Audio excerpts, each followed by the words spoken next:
Good evening, good evening. How's everybody doing tonight? I am comedian Detroit Red. I'm gonna be, it's blowing out there. Okay, well that's what she said. But anyway, I'm kind of be your pre-debate warm-up.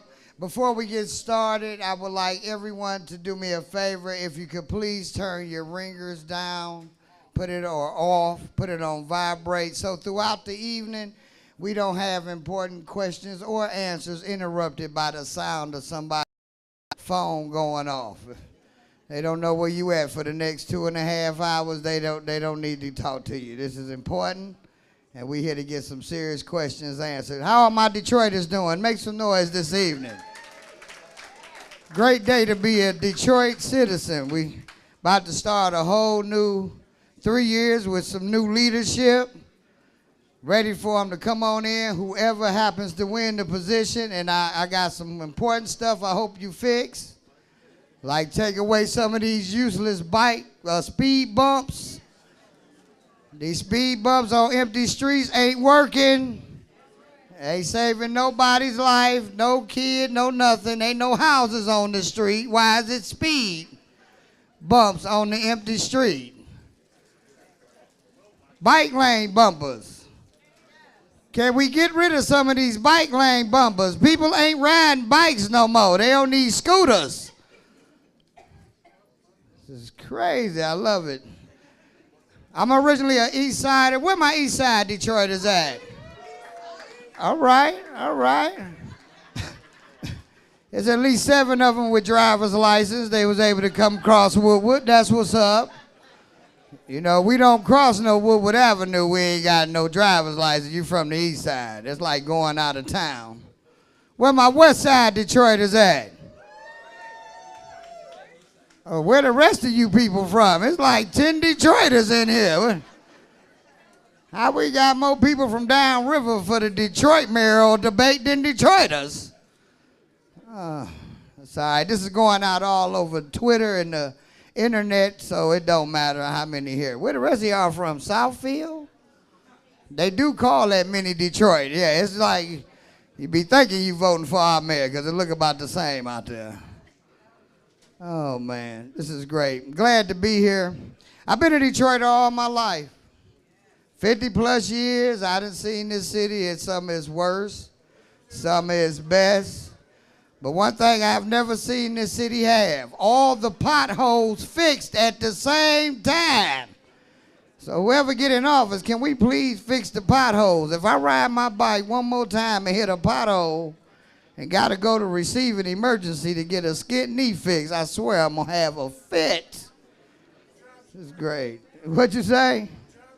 And give it up for the chicken in the room. We got Chicken Joe in here. I hope this ain't the refreshments you promised, because I've been, it's refreshments over there. Oh, that's why it's a line back there. They ain't paying me no attention. They on the same thing I'm on. Free food. That's the only reason I really came. I mean, I want to know who's going to be the next mayor, but when I saw free food, it's like, hey, where else am I going to be? I get to get some information and some free food at the same time. Oh, man. I've been in this city a long time. I've seen stuff come, stuff go. I just want to know where all the houses went on the east side. Y'all know I ain't playing. The east side is, boy, they done wiped the east side out, ain't they? It's so empty on the east side, I can sit on my front porch and watch somebody get robbed at the Giant Slide on Belle Isle. Hey, look here, kid. You're not on the real east side. Indian Village does not count as the east side. Indian Village is like the oasis of the east side. If you just see Indian Village on the east side, you're going to be fooled. You're like, oh, it is so beautiful over here. Wait till you get across Cadillac Boulevard, right there over there by Bewick and Mag, Harding and Kercheval. They put the Chrysler plant over there. They got more population than the whole east side do. And they trying to kill us over there because every time they make a car, we smell gas all day long. I tell you. Matter of fact, it's done got so empty on the east side, the animals done came back. Where my east side? How many of y'all done seen deer just running across the street, middle of the afternoon? Look, we even getting chickens back in the city. Look at this. Oh, man. I currently stay on the west side, though. West side is all right. We got some areas over there that got some houses. But then you got Brightmoor. They call that Burntmoor now. There's only about 4 houses left over there. You go through there so fast, you didn't even know that was another little part of the city.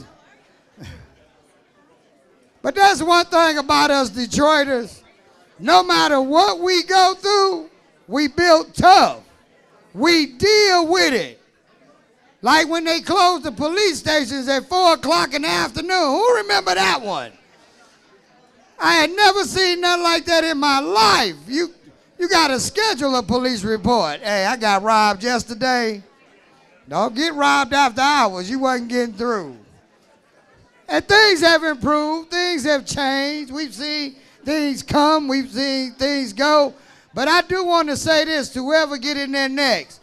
Please do not build another goddamn useless train. We don't need no more trains that don't go nowhere. We the only city with 2 trains that go around itself. We had the people move in the air, now we got the Q line on Woodward. Go up a line, come back down the line. I could walk downtown from Grand Boulevard. That's healthier.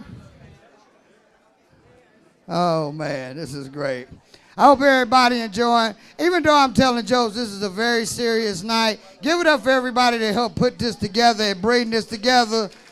And give it up for yourselves, because I'm going to be honest. When I go in District 4 to vote, I do not see this many people in there. I'm out of District 4. It be kind of empty, and I'm surprised and I'm glad we out here to really support our city and get some real answers. It's time for a new mayor, some changes and everything else. And whoever get the job, do know we are hard as Detroiters. Every time you mess up, we going to be on your head. When you get something right, we'll give you a little bit of credit, but not too much. Because I ain't had my side street plowed since, what was that, 4 years ago? What happened to all that? I had to chase the Martin salt truck down to get my streets done this winter. We got a lot of things to fix in the city. A lot of things to fix. This is great. So look, they got refreshments in the back. Make sure you turn your phones down or off. When candidates are up here, we're going to ask that you don't just yell out questions or whatnot. Let them ask the question, answer the question, and give courteous due respect. This is great. I'm going to just walk around the room at this point because, you know, I've been doing comedy 27 years, and it seems like my career just keep going down. I'm doing comedy in the middle of the day for a debate. I don't know how this even happened. I'm scared to say the wrong thing because whoever the future mayor end up being, I might have it. I don't want to get in no trouble. I'll tell you this, if you want my vote as the future mayor, just get rid of my parking tickets. You can get mine. Mary Sheffield, you already did that? Well, I wish you talked to them because they want to put a boot on my car. I cannot take this. All right, y'all, we have some of the candidates coming out. Give it up for Mr. Charlie LaDuff today, Ms. Karen Dumas, and James Dixon. He's around here floating somewhere. There you go, Mr. James Dixon. So this is going to go in a, you want me to kind of lay it out? We're going to have 4 candidates because there's no way we could put all 8 candidates up there at the same time. The school only had so much budget for a stage, so we get 4 at a time up there, all right? So it's going to go in 2 intervals, 2 groups. All right, the panel is going to address the candidates, give them a chance to answer their questions. As we see, Mr. Charlie LaDuff, Ms. Karen Dumas, and Mr. Dixon, they prepared. Look, he got his legal notepad. So let your candidates know he ain't playing. He got his pad and everything. Again, we ask that you be respectful. I know we all have a lot of questions, but don't shout out questions. Don't interrupt the candidates. All right. So I guess we about to pick the balls. I mean, okay, pick the numbers. I'm sorry, Karen. Okay, so, okay. All right, let's give Red a round of applause. Thank you, sir. I certainly appreciate it. Good evening, everyone. In order to make sure that we have the opportunity to hear adequately from our candidates, we're going to split them up into 4 and 4, or in this case, because we have only 7, it'll be 4 and 3. So they are going to draw a ball. Inside of each ball, there is a number, 1 or 2, and that will determine which hour that they will participate. We figure that'll be the most fair way. Okay? So let's draw. Madam, how you doing?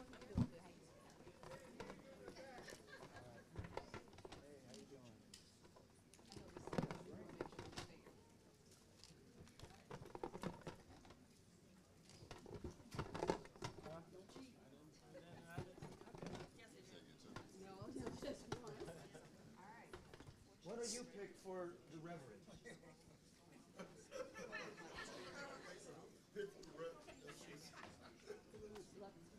So whichever number you have, if you're on panel number 1, I'm going to ask that you take a seat. And if you have panel number 2, I'm going to ask you to wait back in the green room. Yeah, open it. How else would you know the number? No. If that's 1, then you're seated now. If you're number 2, then I ask that you wait in the green room. No, we prefer that you didn't.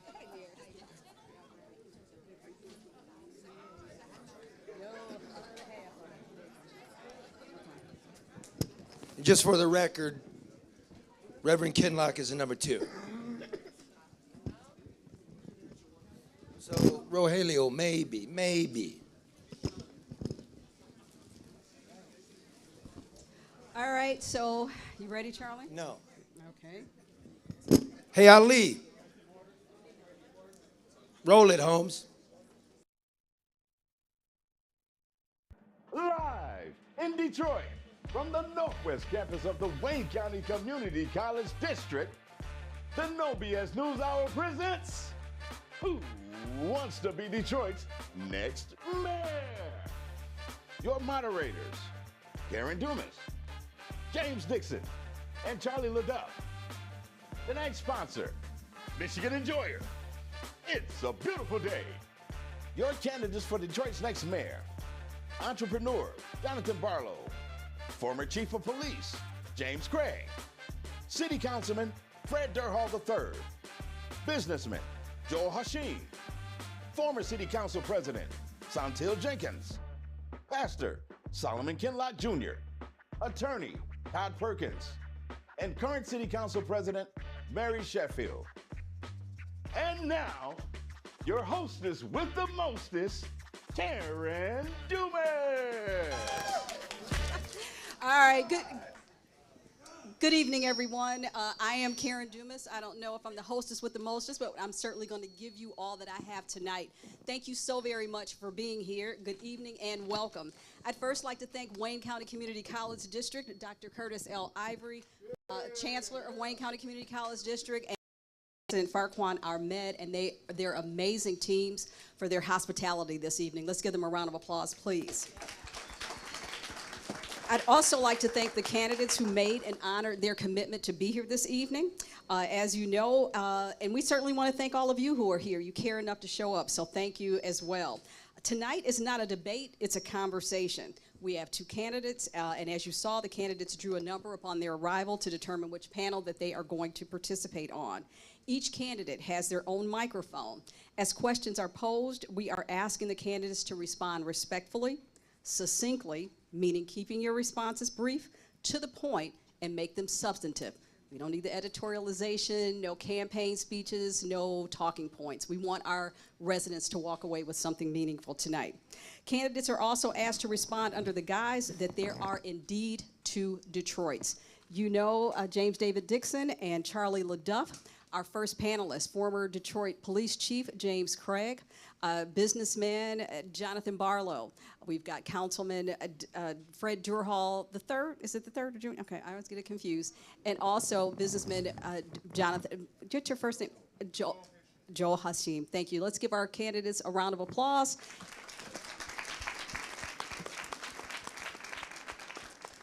And ladies and gentlemen, let's get started. I'm turning loose Charlie LaDuff.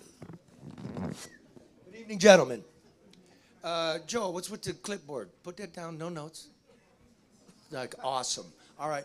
And I want to see you mix with each other. I want to gauge your stature. It's men that want to run this town. It's a beautiful town out here. Okay, first question, one word answer. What is the budget for the city of Detroit this year, currently, right now? 2.7 billion raised to 3 billion. General fund. Can you give me the general fund? Don't know the general fund right now. Sir? We have a $3 billion budget here in the city of Detroit. And the general fund, the discretionary portion is? It's close to over 2.2 billion. Sir? I would agree with Councilman Fred Durrell. Sir? I was going to say 2.5 for the general and 3 billion for overall. It's 1.5 billion for this year. A year ago, when we were in bankruptcy in 2014, the general fund was 1.11 billion. Adjusted for inflation, the budget's done nothing. So here's what's happening. This is from the city's chief financial officer's office. Next year, the budget will fall when you add in inflation. The year after that, it will be cut by $50 million. What we have coming up are Biden bucks running out, the pensions being restored. We have to pay for that. It's another 10%. Okay? The fire contract comes due next June. They've had a 1% cost of living adjustment since 2014. They've lost 30% of their retirement. They're going to want something. The police contract comes due in a year and a half. This fiscal year already, we're $25 million in the red. The state has reconfigured its budget because of falling revenues. The United States' credit rating was downgraded. What you going to do? You're going to cut jobs because you can't cut debt payments. You can't cut pensions. How are you going to balance these books, gentlemen? Please. I would, first of all, focus on bringing in revenue into the city treasury. And Moody downgraded the rating, so this means not having any help from the federal government or the state government. We're going to have to find ways to bring in new revenue here into the city of Detroit. Give me something specific. So what I would do is focus on the sector of the economy, the quaternary sector of the economy, where we bring together research and development, where we bring in AI, where we bring in computer chip companies, when we bring in building concepts. All of these things we bring in because you have to build the foundation for the quaternary economy. Gentlemen, are we going to be able to get that done in 6 months? You know, I don't know about that. You know, my thought is the first thing I want to do as mayor, because I think it's important for all of you to know, where are we really at?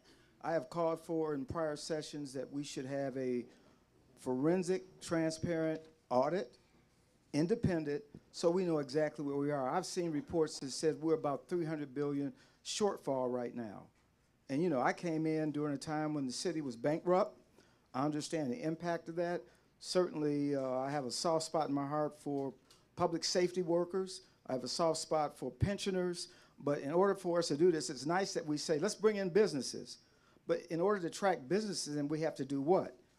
Part of my plan is I'm going to cut a bunch of this red tape off, because that's one of the things. You try to get small businesses.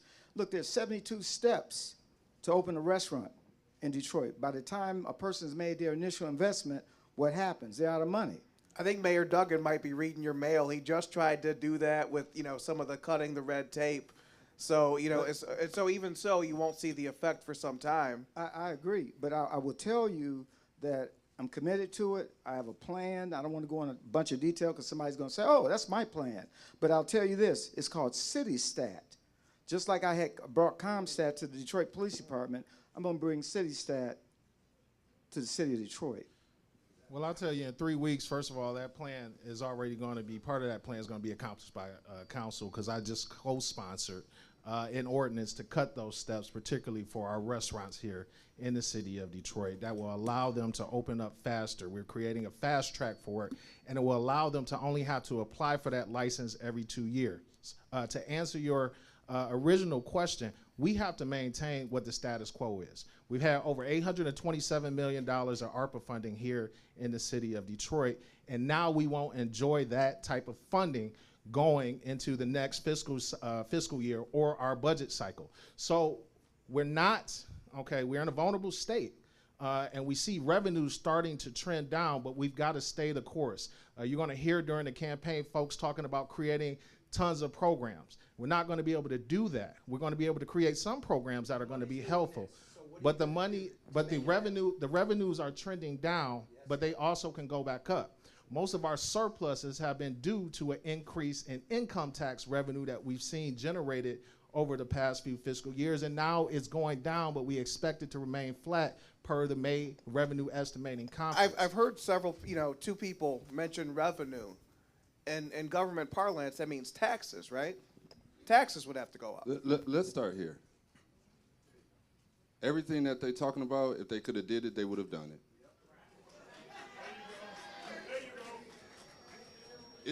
It's real simple for me. If you know how to get businesses in here, you know who to engage. We just had several mayors come in here over the last 24 hours. But let's draw a line between efficiency in the system and effectiveness. I don't care how many audits you run. If you can't create any rubric or report card for performance-based programming and departments, you're not going to get anywhere. You're going to just be auditing the hodgepodge of city government and departments that don't even talk to each other. So when it comes to whether or not we're going to instantly lower property taxes, like some of our plans say, that won't work. You can't go in there day one and lower property taxes. And the bills that city council have passed have not provided any relief for the city. You need someone to be able to come in there day one and not only look at every department for what it is, but then look at the excess spending and the unnecessary spending and keep ARPA dollars compliant in order for us to have a federal relationship. Let's put this where this is at. I don't think anybody's going to argue this. We got two different cities here. We got the downtown and we got the neighborhoods. That's right. And property taxes have been flat to negative because so much deals downtown. So we're not going to bring any of that money back. So explain to me, if you would, how the hell this rent-send deal supposed to work when $100 million in cash from the people will go to the developers of a deal we don't even know about? Not under my watch. And go ahead, Councilman, and then I'll come back. He's in the room, so yeah, go ahead. Definitely, I'm in the room, and again, that's where experience counts. So we talk about a couple things. First, having a financial audit. We have an audit, okay, almost every month here in the city of Detroit. I chair the Budget, Finance, and Audit Standing Committee, and again, I invite folks who are running for office, don't wait until you possibly get elected to learn what the city budget is, learn what the numbers are. Do it now. That is where you separate experience, okay, from folks who just want to have rhetoric. What I would say is we do have to grow our revenues here, and that question that you asked was about taxes, but it's most importantly about who you tax, okay, because we have a disproportionate tax system here in the city of Detroit. Property taxes are too high, and I'll give you an example. We have highest in the country. We've got, well, the highest in the country, but we have flat lot surfaces here in the city of Detroit. When people go down to the Tigers game or they go down to the Lions game, okay, those folks who own those lots are generating $2 to $3 million a year.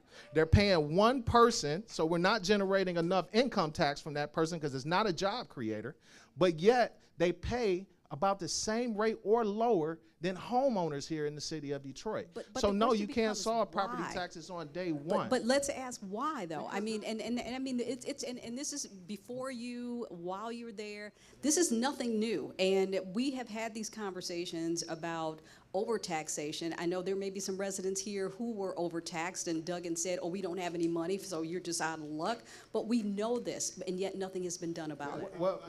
Go ahead. Hold on. Go ahead.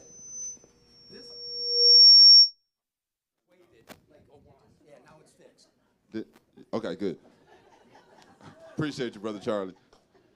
This comes down to whether or not we have an advocate in the office. There is no real advocate that's been elected probably in the last 12 to 15 years, ever since we were so dumbfounded and put Pew in.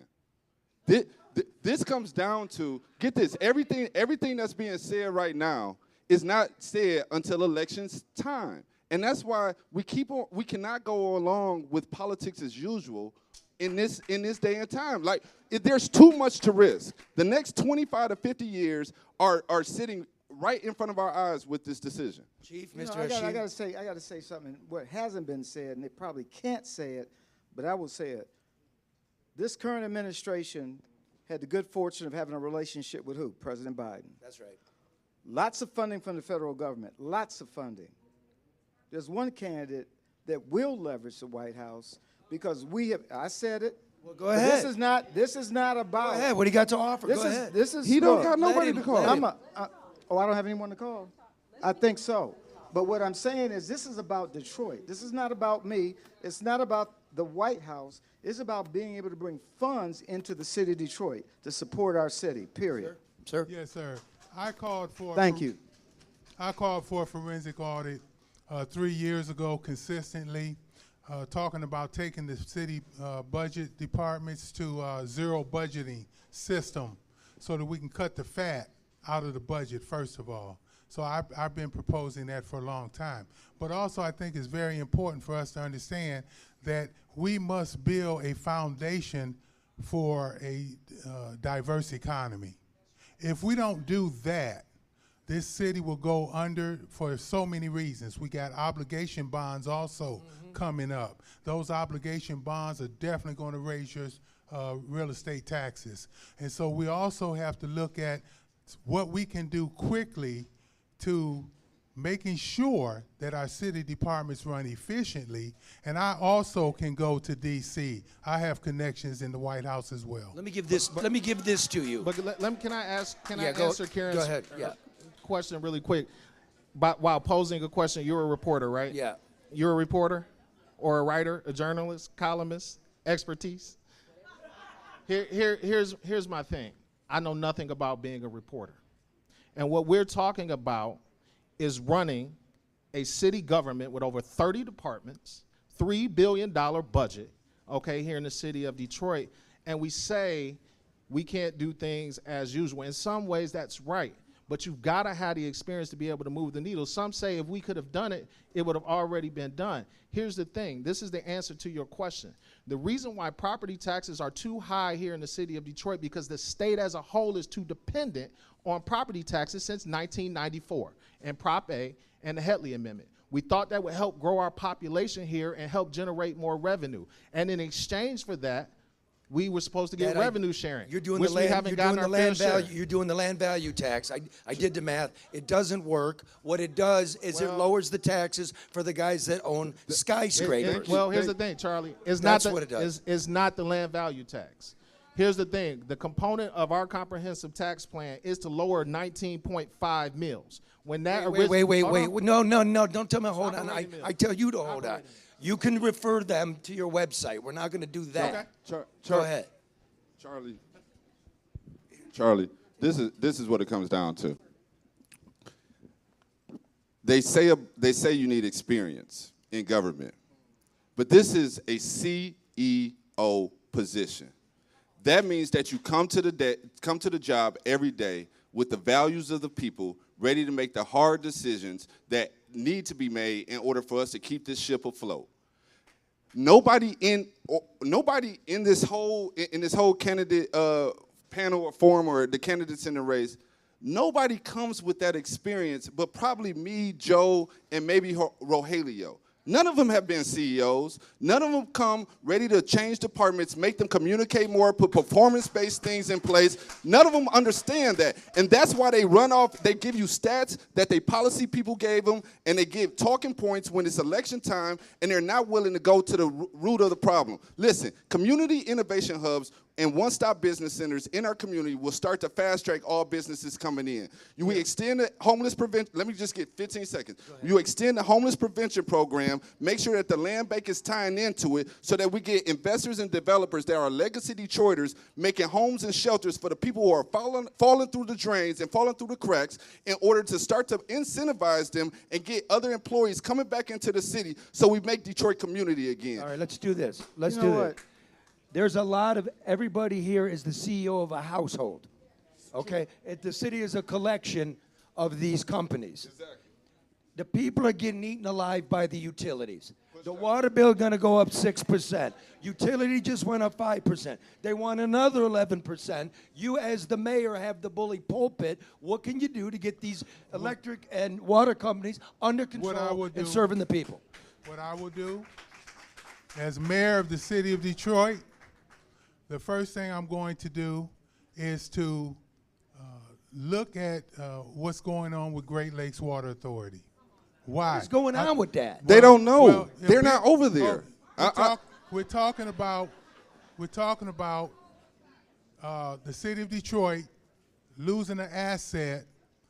Great Lakes Water Authority has made over $5 billion since they took it in 2016, and now they only give Detroit $50 million a year. If that is not boiling your veins. So as mayor, the first thing I'll do is address that issue with those municipals, including Livonia, that have cheaper water rates in the city of Detroit. So if we don't look up and start taking our assets back, because $1 billion a year could do a lot for our Detroit City retirees, it can do a lot for our homeless and for our poverty. Councilman, you talked about the Biden bucks, like 800 plus million, and you said we have to maintain what the status quo is. At the time, we were told that this was generational money. It was going to change people's lives. It's going to change trajectories. What is the ultimate effect of the Biden bucks in Detroit? It has been a tremendous effect. Obviously, we would want it to extend further than it already has. But you look at some of the funding that what we've utilized here over the past few years with ARPA dollars. We have revitalized close to 80% of our parks. We created a community violence intervention program that we're sending folks into the neighborhood to drive crime down. We invested $10 million into that. We've invested over $1 billion into affordable housing, and some of that money came from ARPA funding. It's not enough, right? And so when we talk about budgeting and maintaining the status quo, first thing we've got to understand is one of the ways that we got the money in the first place is that a lot of people died. Okay, and a lot of retirees too. To Mr. William Davis, I know that's him. He comes down to council every week. But the point is when you're looking at that funding's not coming back. So you have to take what you have, and yes, you have to look at what's efficient. What's the efficacy of these programs? Are they operating? Are we ensuring that we don't have too many programs that do the same thing and create a collaboration in those departments so the communication is even tighter? So when we talk about how we move forward and we know where we are right now, let's be fair, okay? We're not going to get a lot of help from the federal government. And that's a fact. I don't care who you are. You're not going to get a lot of help from the federal government. So you are going to also have relationships Hasn't he gone a little bit long? in lands. No, you're going to have relationships. So you being an executive. Go ahead. Let's talk about experience.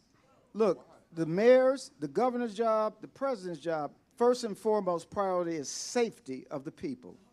Let me tell you something. We should not understate that, because when you look at my background, as someone who has executive leadership experience, crisis management experience, look, it's not the if, it's when a crisis is going to occur.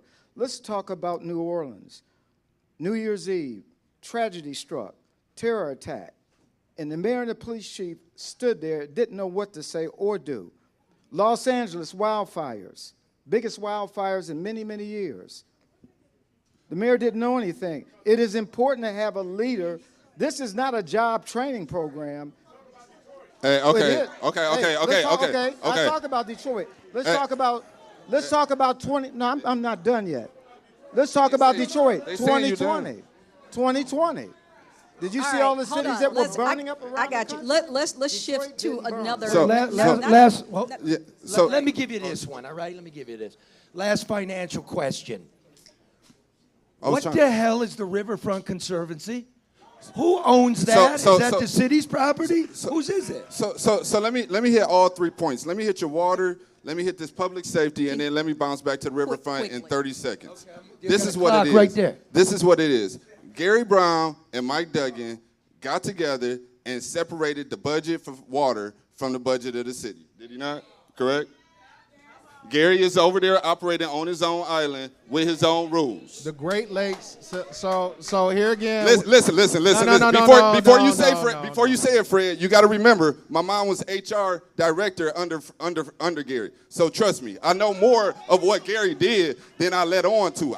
Listen. I'm being nice to everybody about everything that's going on. But let me touch this: the Riverfront project. All the council members got on the stage during the State of the City. Duggan said, "I'm giving everything over to Dan Gilbert," and everybody clapped. That is insane to me. That is totally insane to me.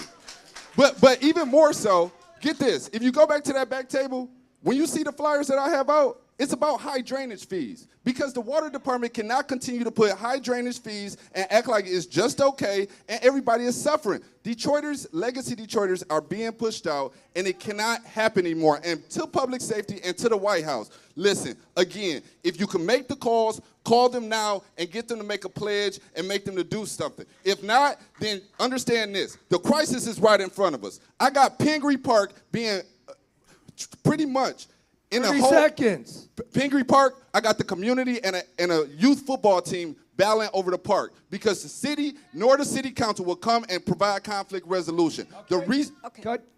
I wanted to ask about population, but I want to ask something different, if that's okay, because we keep talking about legacy Detroiters, and while Duggan was losing the game, he said he wanted to be judged on an increase in population.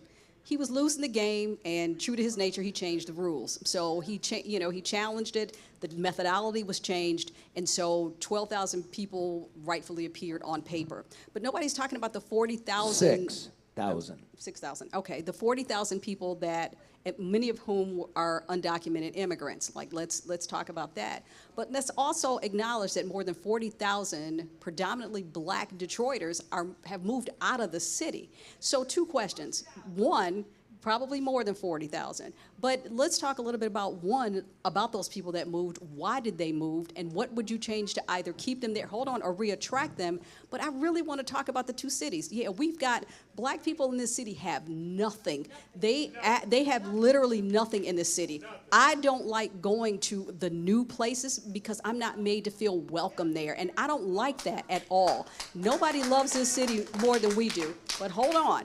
I need more than parks. I need more than street names and murals on the side of buildings. Hold on, and murals painted on the side of buildings that we don't own. We don't own anything, and we don't welcome anywhere. What can you do about that? So to answer your question, okay, again, we talked about property taxes. You wonder why folks have moved out? Okay, the city of Detroit's property tax millage is over 80 mills. The closest city in population is Grand Rapids. They're a little bit over 40 mills. They're paying half of what we pay here in the city of Detroit. So it's difficult for folks to pay those property taxes when they're too high. The second thing is people move to neighborhoods for what? Because they are safe and they have good schools. Okay, so when we talk about schools here in the city of Detroit, and let's be honest, a lot of folks ship and have moved to Hazel Park. They moved to Oak Park. They moved to Southfield because they send their kids there for school. And let's not forget the high cost of car insurance here in the city of Detroit. But those are Fred, key components of why folks have moved out here. You're a state representative. So, exactly. I'm just. No, absolutely. Hold on. I'm not trying to, the goal today is to bring out the reality of what we're dealing with in terms. This is an attack. We all know each other. This isn't personal. This isn't political. I live here. And I remember when it was time for us to buy a house, I was working for the mayor. And I I said, I can't buy a house in West Bloomfield and tell people that Detroit is worthy. But I had to send my kids to private school. I got my car stolen. I pay high Anybody insurance. here have kids in pay the school private system? Yeah, do you have kids? No, And what school do they go to? I have kids that go, and we send them to a private school. And here's the thing. See Well, that? that's See? fine. Now, hey. that a bad thing? No. Whoa. No. Let me tell you this though. No, bro. No. Let me tell you Let's this. let him listen. Let's talk. Because here's the thing. There are two things that I've learned. There are two things that I've learned as an elected official.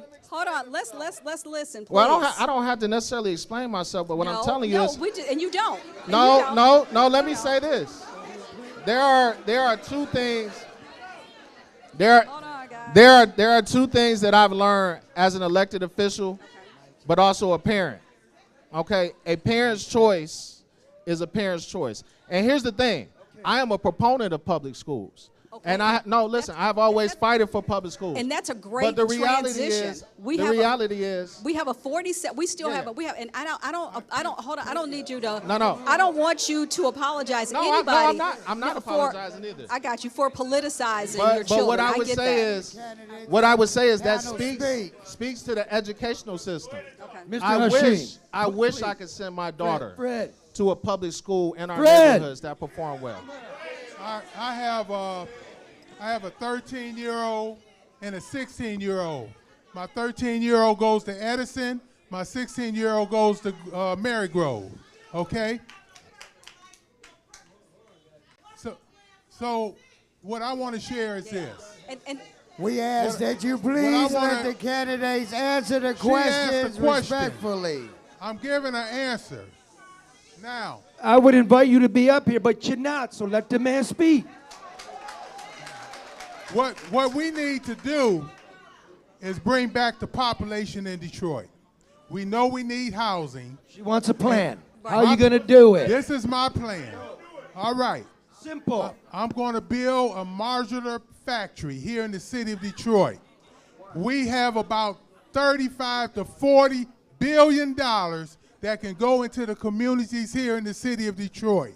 And I can give Detroit resident jobs. Jonathan, let's hear your voice. Let's hear your voice. So can I finish my plan? Finish your sentence, brother. Brother Hashim, finish your sentence. Okay, so now what we're talking about is how are we going to do it? I've spent over 23 years in building concepts. I know how to build quality homes at a reduced rate. What does that mean? It takes about $2 billion to build 10,000 homes. Detroit is short some 400,000. We know how to build those homes for less. Okay. One more thing. I know on this insurance issue, we probably have close to about 800,000 residents in Detroit, and this is why. I know at least 20,000 people myself that have an outside address so they can get cheaper insurance rates. So we do have a population here. So what we need to do is look at all of these variables and figure out how to do it. Thank you. I can mass produce the Thank you. Can we go back to the education thing, though? Because we kind of a little bit. Jonathan. Listen. Legacy Detroiters looks like that lady over there. Raise your hand, Laura. That's a Legacy Detroiter. Daniel, raise your hand back there. Daniel, y'all see Daniel puts in too much work at the Detroit Historic Development Corporation. Dean, stand up. This is a Legacy Detroiter. This is a veteran that comes back, gives free electricity services, but continues to work a job and drive the DOT bus system. Let me say that. Hold on. We're all. What I'm trying to say is, I hear you, Brother Charles. I hear you loud and clear. Hold on, Charles. You was next. I'm coming. This is. Let me be very frank with you. We're overlooking families. We're overlooking communities. The highlights and what's being broadcasted from the city and the city council is fluff. The programs do not work. Half of the money is gone by the time Detroiters are getting there. All the money's gone. All the money's All the been money's all gone. the money is gone. They send you down. There is a pot of money you might know about. Biden gave it to the city of Detroit January 8th. It's $347 million. It's for the flooding. You remember the flood of a lifetime? We had a flood of a lifetime in 2014. We had a flood of a lifetime twice in 2016. We had the flood of a lifetime in 2019, one in 2020, two in 2021 because the pumps didn't work, another in 2023, and nothing's getting fixed. And that's my whole point of pointing those out that we overlooked just in this recent flood in Southwest. This is the thing. Ms. Dumas, you asked a question about retaining talent. You know exactly. Thank you. Well, why can't? Thank you very much. And that's my whole point. Let me answer this last question about retaining talent. Ms. Dumas, we have to know where our people went and what opportunities they were exposed to, and to be able to recreate those opportunities right here in the city. I tell people over and over and over again, if we don't see people and meet them where they are, then we're going to continue to lose families. My plan is very simple. There's an 11-page plan that you can download from any flyer that's going to be passed out. There is a plan in place. It's called Reach Every Family. I'm going to bring the most money, jobs, and homes to the city, and I'm going to make sure that affordable housing becomes affordable because it's unaffordable. I'm going to get these tax fees on your property taxes, the interest fees lower. I'm going to get the drainage fees lower, and I'm going to make sure that we start to come together and every stakeholder is at the table. Half of the problems are we keep on overlooking them because nobody wants to bring them to the table. Guys, we talk about the two Detroits thing, and I think we have to talk about crime also because I think there's nothing that's more emblematic. Like, most of the crime affects the poor black Detroiter and not the rich white Detroiter. What can be done to not only make Detroit safe, but make it feel safe? We'll start with the chief. And I like that question, and I won't be long because that's what I did for the last 8 years. You know, I came into the city at a time where crime was ravaging. We know that first year we had 800 carjackings as an example. When we launched Green Light Detroit and worked with businesses in the community, my last year, those carjackings went down to 200. This is about relationships in the community. Because what I also know, if you have good working relationship with the community, that's going to drive crime down. Because what I do know, the police department recently talked about, it's wonderful. We had the lowest homicides since the 60s. Well, guess what was different in the 60s? Detroit was 1.5, 1.6 million. We had 6,000 police officers. So when we wave a flag like that, the perception of crime is high. And the way you lower the perception of crime, you set the tone, you reduce crime, and you, in a very transparent way, you talk with the community.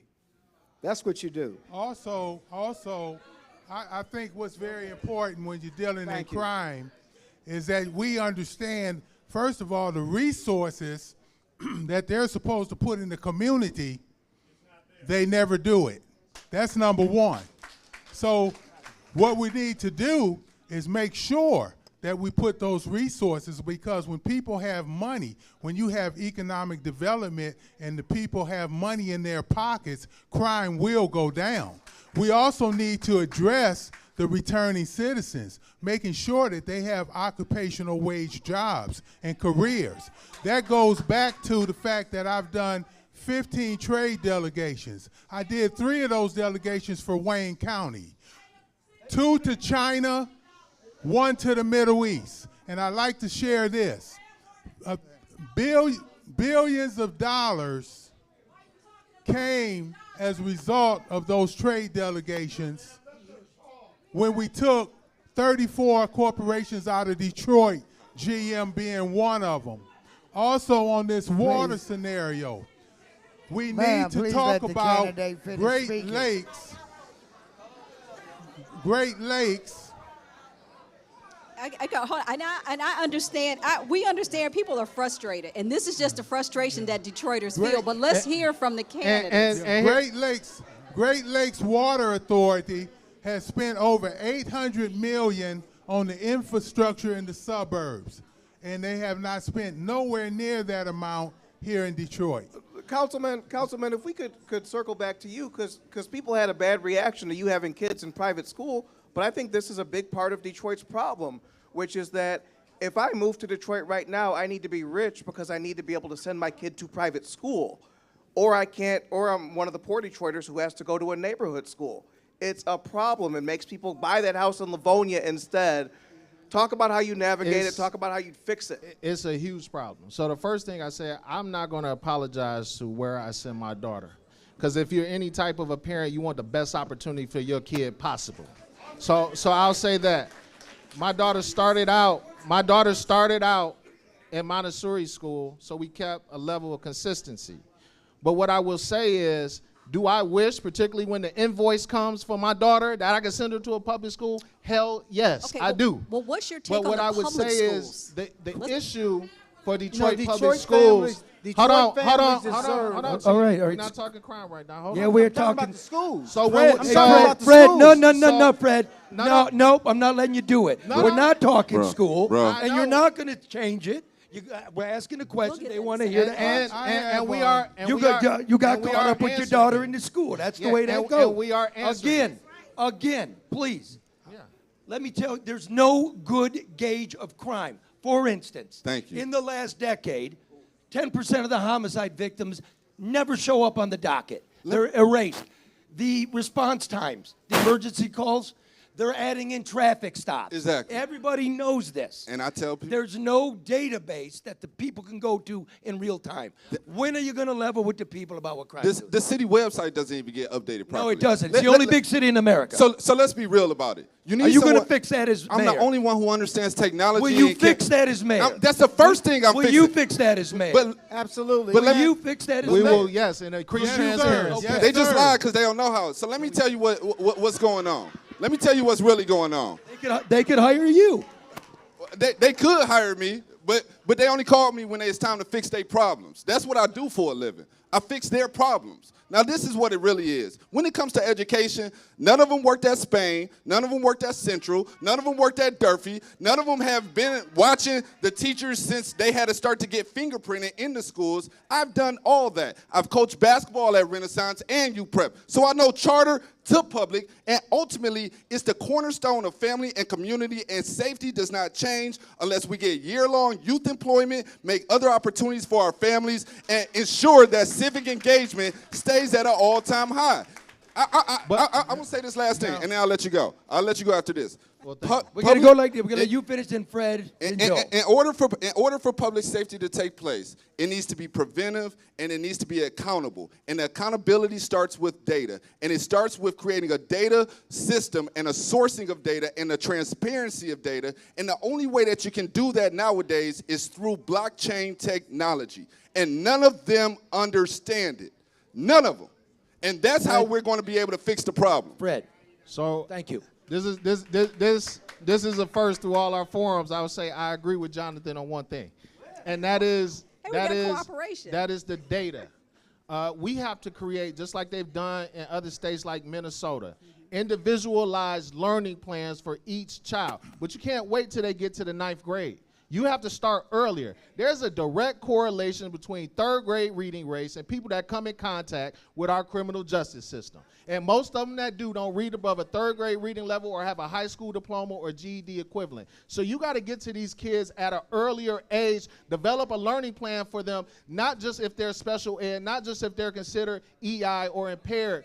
You have to get and create that path for them because each child does not learn the same. Mayors have historically treated the school system like a hot potato. They don't third want to rail. touch it. They are scared of what it. we need They've to never do- been in it. They don't understand what our teachers are dealing with. They don't understand how the parents can't work 2 or 3 jobs and get their kids from latchkey and get them to a youth program. There has to be support. The community and our pastors who hold out their hand every time it's election time got to get to the table and so that we can do this thing collectively. It does all not right. go turn around with one. Hold on. Well, Let's I'd try. like to We're chime in running on- out of time. I I want have- to Give make it sure. to Joe. I have No, eight- I told Joe. Okay. I Joe, have go ahead. 18 grandchildren went through Detroit public schools, and I have 2 children currently. Okay. I think we need to look at this for real. It does not matter whether they're in public school or charter school. If they're in the city of Detroit, they're all of our children.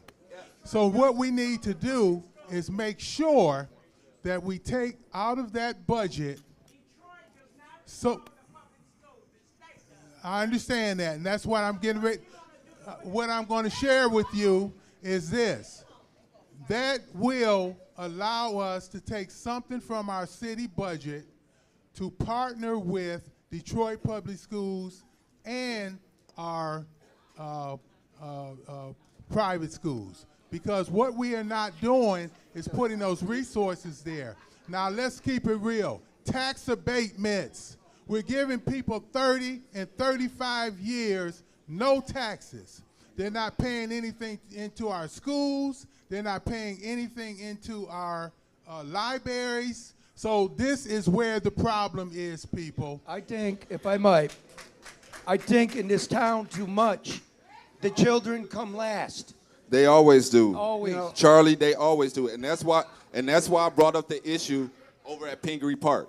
There is no reason in the world that you have a community that surrounds Pingree Park and you have a youth sports team that they're right now at odds on how to use that space. We should be able to find a whole nother place for that sports team and let that community do what they need to do. But the city isn't intervening quick enough. And it's been going on for 3 years. Chief? You know what? I agree with just about everything everyone said, but here's the elephant in the room no one wants to talk about. Number one, we have a superintendent that came in 2013. The needle has not moved. When we talk about reading levels in the 3rd grade, would it surprise anybody to know that by the time a child gets in the 3rd grade, they must be able to read, because by the time they get in the 4th grade, they have to read to learn. In Detroit, when I was running for governor, it was 8%. They said, well, it's better now. Oh, it's 11%. Mississippi did it right, a poorer state than Michigan. And we're talking about in communities of color. So what I'm suggesting is, yes, the mayor doesn't control the schools. I get that. Yes, we should partner with the school district. And most importantly, we need to support the teachers. We need to support the teachers. Because here's what I know. When the morale is down, I don't care what industry we're talking about, and this is where leadership comes in. When the morale is down with the teachers, they're not very good with the students. When police officers' morale is down, guess what? You have 1 hour response time to 911 calls for service, or you have a 11% clearance rate to homicide. So my point is, we can do a better job. And look, this is about all of you. This is about the parents who live all across the city. You deserve to be able to send your children to a Detroit public school, period. But it's about communication as well. So what they talked about is this. The reason why it's broken, everybody operates in their own individual silos. But we know that the mayor is not responsible for. Hold on, the mayor is not responsible. We get that, but I believe that attitude and performance are a reflection of leadership, and I believe that the mayor can and should set the tone. And set a tone. Hold on, let me say this too, because I think the attitudes toward education have changed over the decades. Once upon a time, people came from the South. They didn't have high education, but they had a high value of education. But now everybody makes money off of people not knowing. You've got pastors that own schools. You've got all these people that benefit from people being illiterate. We still have a 47% illiteracy rate in this city that has not changed, and that is an impediment to development. That's an impediment to population. That's an impediment to crime. How do you tie all that together? So how you tie it together is this. For a solution. Because you just said what the issue is. Everybody, again, like I said, is operating in their own silos. The charter schools do one thing. Public schools do one thing. The teachers have an idea of what needs to be fixed. Our board does as well, and then you have a superintendent. We are going to bring all of those stakeholders to the table and have feedback. And as mayor, I'm not finished, John. As mayor, you set the tone of this. You're talking, and everybody's talking about growing this city.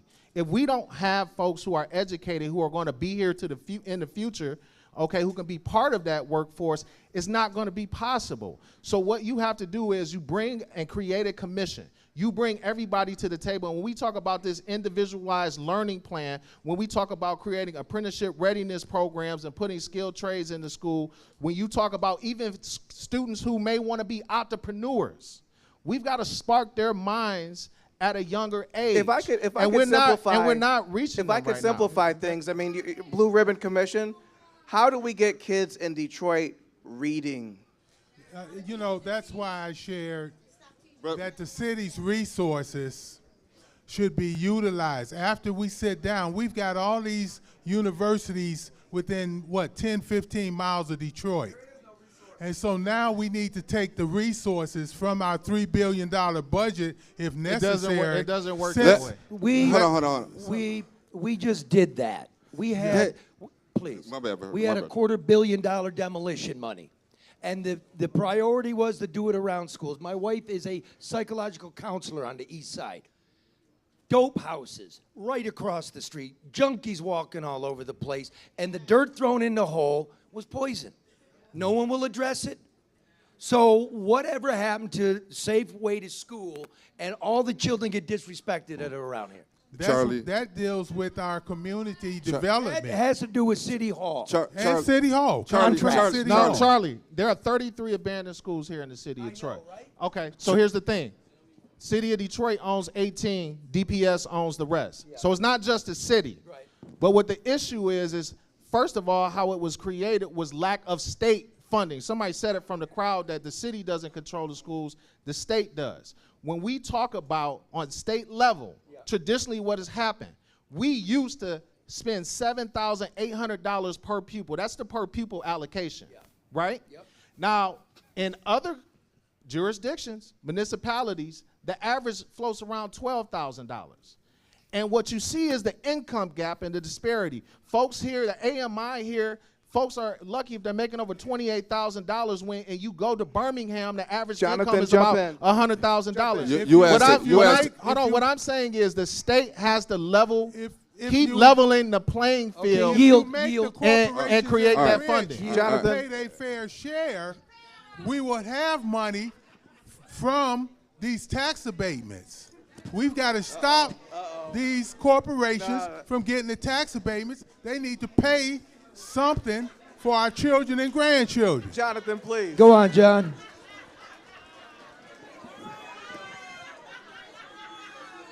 Wow. He's fit. Listen here. I can't do this no more. This is crazy. This is very crazy. I can't be part of the insanity.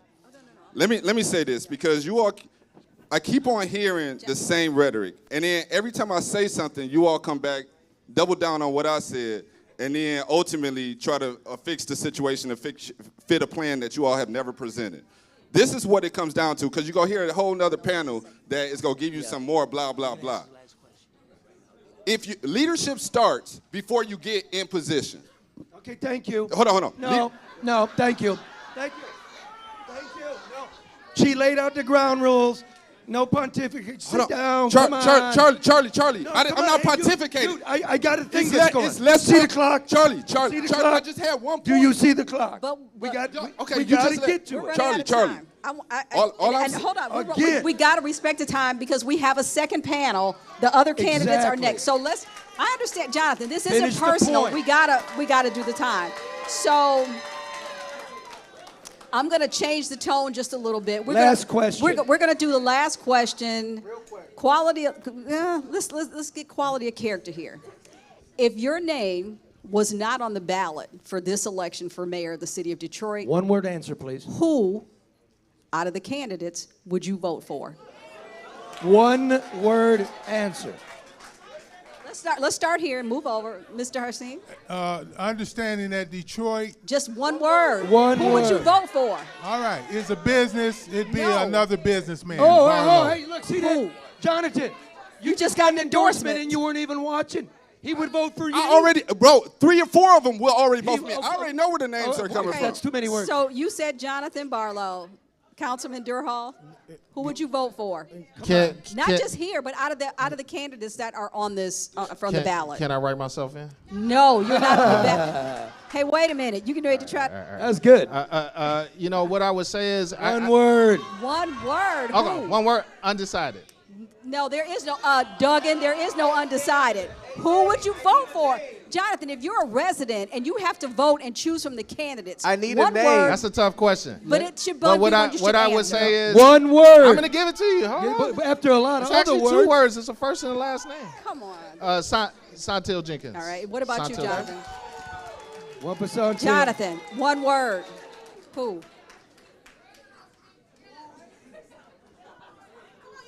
And you said I gotta pick. You vote, don't you? Yeah, yeah. I vote. Okay. Who would you Yep. vote for? One word.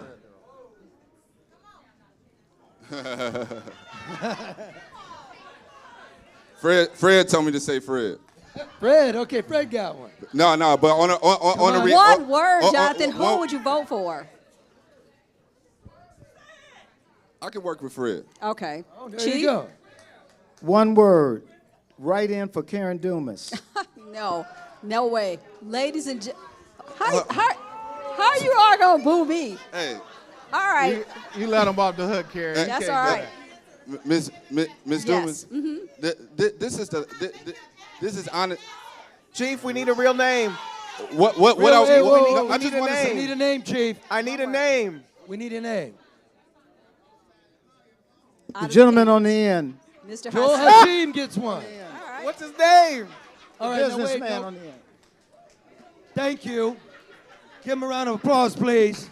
That was spirited. The first panel. What you want? The first What you panel. want? Look happy, man. Okay, we are going to change panels. I want you to know that today is brought to you by the Michigan Enjoyer. This, if you look at the back wall, this is some of the work we do, and Pastor Charles Brooks is with us. He's the mayor of the East Side. Please watch.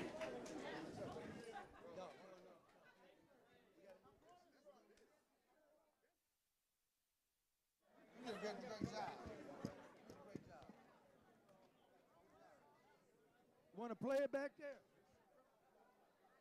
They have literally taken my home. In our story, this is David. Oh, they're muscling you now Yeah, because you spoke up. yes. And this is Goliath. The mayor of the city of Detroit, Mike Duggan. Some years ago, after being shot, Charles Brooks Jr. received an instruction from God. The Lord told Brooks that if he built it here, they would come. I wanted to stay committed in the city of Detroit. And as the Lord blessed me and talked to me, I just branched out and started redoing the community. And so the faithful servant cobbled together 7 lots and built this, the castle. It is only 10 miles from downtown Detroit, but light years away.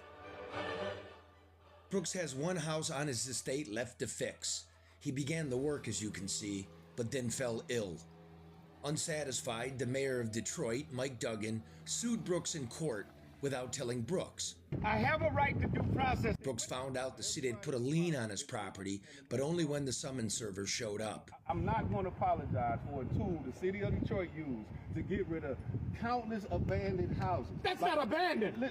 That's not abandoned. You all know that's not abandoned. The mayor's men claim they tacked a blight notice on the rear property back in November. Brooks said he never saw any notice, and one wonders how the inspector could scale a 7-foot piked fence. So they're going to war with you just because you didn't clean that up, and they never told you to clean it up. Right. I looked it up. You've never been issued a blight ticket for it. The city and Brooks came to an agreement this past weekend. Brooks has 180 days to get permits, utilities, and tenants.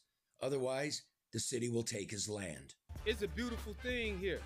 What is being done, it shows a lot of unity. Also this weekend, a small miracle of social media happened. The neighborhood came to help Brooks because they consider him to be their true mayor. This is our answer that the community came out here and helped me answer. The community showed up to help, and they're gonna fuck his brand new shoes up.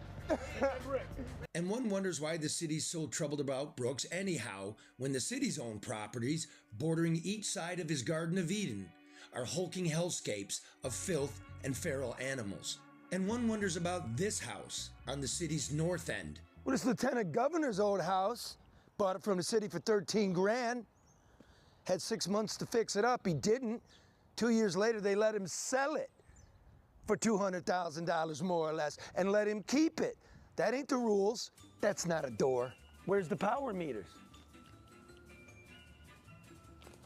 Dare me to put my tongue on it?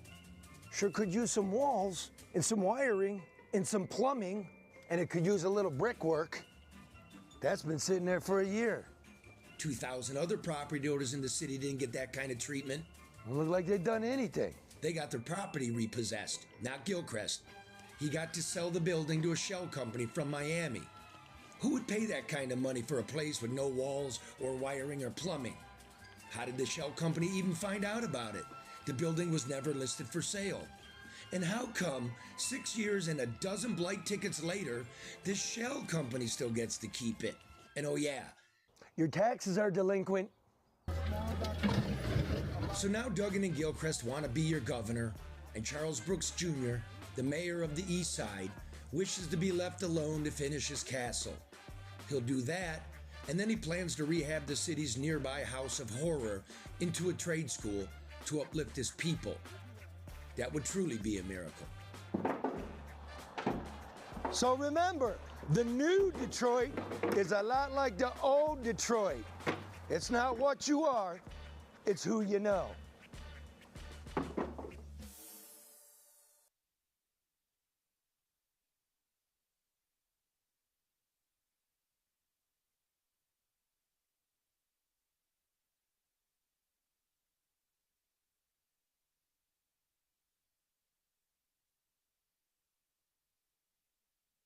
Stories that we see, the people that we see. It's going to snow soon, so So instead of being in a tent, they want me out in the elements. I'm from Florida. I came up here and got it. It's going soon, so So instead of being in a tent, they want me out in the elements. I'm from Florida. I came up here and got stuck. You can't make up the stuff that we deal with on a regular basis. The stories that we see, the people that we see, it's something new every day. You got cable in there? Nah, they gonna hook me up. Cappuccino maker? See, I like Gail cooking, man. You like Gail's cooking? Yeah, Gail give us some variety, you know what I mean? A lot of people will come, they recognize us and they'll come right up to our van. Like how much for it? Do you need menthol or regular? Yeah, just menthol. It's full service, so we have socks, underwear, blankets, snack pack, hygiene kits, boots, shoes, hand warmers, toe warmers. You're too pretty to be out in the cold. All right. I'm a preacher doctor in the community. Can I feel your hands? You get Make sure you're not cold. my... It's going to snow soon, so... Whatever. I'm preacher. Okay. I don't make no excuse. Keep them, don't make no... Check.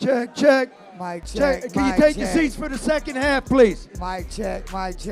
Like right now. Hey, ladies. We need everyone to please take your seat as we bring the candidates in for the second half of this debate. If I can have everyone's attention, please.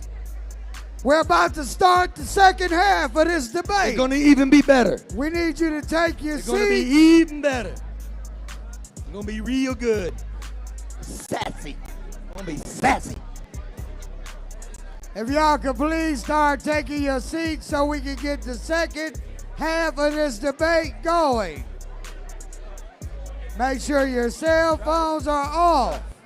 The second half of the debate.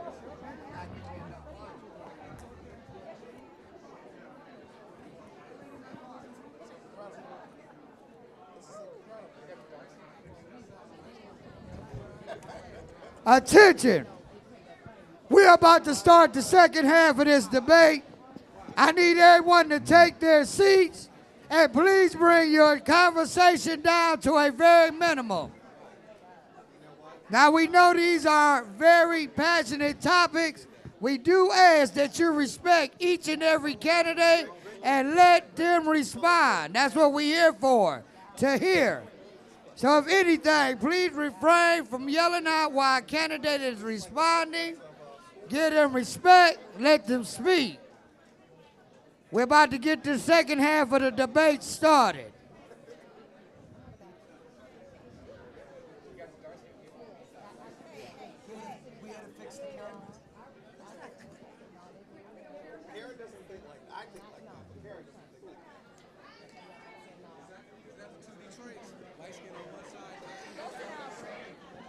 Hey, Mark. Are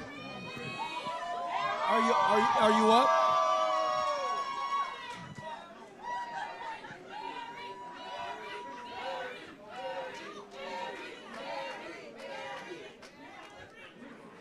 All right. Barry Sanders here?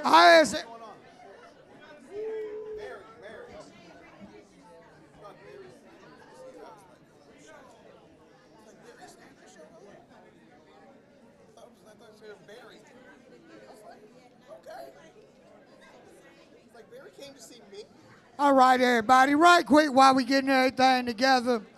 We have a special guest in the house. As of last night months, I want to give it up for Mr. Pastor Charles Brooks, owner of the East Side Castle over there off of Chalmers. And we here today with you. We all kind of ain't heard nothing in a minute. What's going on with you, the city, and the house right now? Ain't nothing going on. We got the victory. We defeated the devilish land bank, the mayor, the city, the whole 9 yards. So we're moving forward, continuing to do our part and rebuild the city. All right, in the process of getting everything together, I know the city was giving you a little bit of trouble. Did anybody come in and help you guys out? What happened? What went on with that? What we want to do, give big shout out to the Detroit Police Department, our own Detroit Police Chief Todd Bettison, Ray Winans, and the actual community that came out and helped us in the initial stages to help with what needed to be done on Chalmers, because the mayor and the devilish Detroit Land Bank literally took my home. So going forward, while we doing this here as a resident of the city of Detroit, what would you like to see right quick, real quick, get tightened up in the city and doing business? Well, one of the things, since we heard the first half of the debate, it's not one thing that I heard from none of the 4 candidates about the community and the people. That's how we rebuild our city. That's how we drive the population back up. It's about the people and the city of Detroit and the community. So that's what we need to hear. And we also need to hear from someone that's going to serve the people. All right. Again, Mr. Pastor Charles Brooks, we glad you got to keep your home. I've personally been by there, live on the east side. I love it. It's a landmark of what Detroit is really about. We built tough, we keep building, and we going to keep on growing. Thank you, Mr. Brooks. All right, we about to get to the second half of this debate started. Right quick again. I know these are very passionate topics, but we're here to hear answers. And when you yell over a candidate's answer, you're robbing someone else from the opportunity to hear the answer. So please, be respectful of the candidates. They took the time out to come here for us. And be respectful to your fellow Detroiters that's here for the same thing. This is the people's debate, so the people deserve to hear what the representatives are going to do for them, all right? But I like your attitude. I thought that was good. That's a nice, good hour. I thought it wasn't a debate. Let's do the second hour, Karen. It's not a debate. All right, ladies and gentlemen, thank you for coming again, and thank you for sticking around. Our second panel has been seated. Our second panel from your left to the right is Attorney Todd Perkins. Sontil Jenkins, former Detroit City Council President and CEO of THAW. We have, in addition, Danetta L. Simpson, who is on the ballot. I guess you're taking the seat that was abandoned by the other candidate, but Danetta L. Simpson. He's out of town. The minister is out of town. That's right. He's way up there in Oakland County at his mansion. All right, and we have Detroit City Council President Mary Sheffield.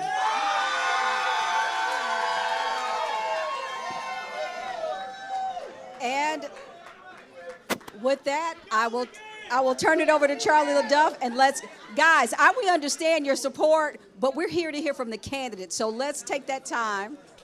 I'm not saying it's you. I'm just asking everybody. Let's go. Charlie, take it from here. Okay, I was going to hit you with the budget questions first, but I can't because you can't hear? Okay. I want to address what Charles Brooks was talking about, which is the land bank. And everybody in this city is angry at the land bank. And we don't know how many of those holes are poison or why the demolition contracts are $40,000 or what the children are breathing in next to them. So what are we going to do about the land bank? Are we funding it? Are we getting rid of it? What's the strategy? Well, we're going to revise the land bank.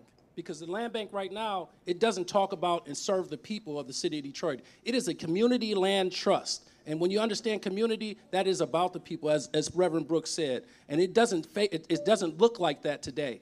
And since it doesn't look like that, there's no reason to destroy it, because it does serve a purpose. It's just not serving the purpose for the people right now. It serves developers. I have clients who I provide pro bono services because of the fact that they can't afford to deal with the land bank and all the notices that they get and all the time requirements that they get, that some big developer, they can buy themselves out of that. And that's what that purpose is for. We have thousands of parcels of property, and they tend to pick on people that they feel they can. And one of the individuals in this room fought back, and he won.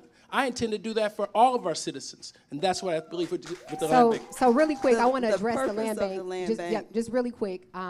So years ago, I created or submitted a memo to start the process of how we would dismantle the Detroit Land Bank Authority. That was years ago. Because I thought it was important with the numerous calls, concerns that we get. This is probably the #1 issue that City Council receives calls about, is the holding of property, the lack of accountability and transparency with being able to purchase side lots, to be able to redevelop land. And so my viewpoint now in as mayor would be to bring as many properties that we have left back in-house to the city planning department and keep the land bank for some of its legal authorities, as attorney mentioned, because they do have legal rights that they can use. But the majority of the acquisition and disposition of properties will come back internally into planning and development. We also have to be more creative and ensure that we're creating more programs for Detroiters to access properties and develop properties here in the city of Detroit. We have tons of vacant properties, and we have an issue of homelessness. How come we're not creating programs where we can allow for people to purchase homes and become homeowners here in the city of Detroit? So I think we have to be innovative in our approach and the policies. I would change policies to ensure that there's greater access and more preference for Detroiters to get access to that property and to the land as well. Already doing it. So nobody should be surprised at how the land bank turned out. It is why I was against the land bank in the first place. When they had 400 properties, they weren't being managed and resourced right. So why would we turn around and give them thousands of properties when they weren't properly managing hundreds? So now people are saying, let's fix it. We shouldn't have given them over to the land bank in the first place.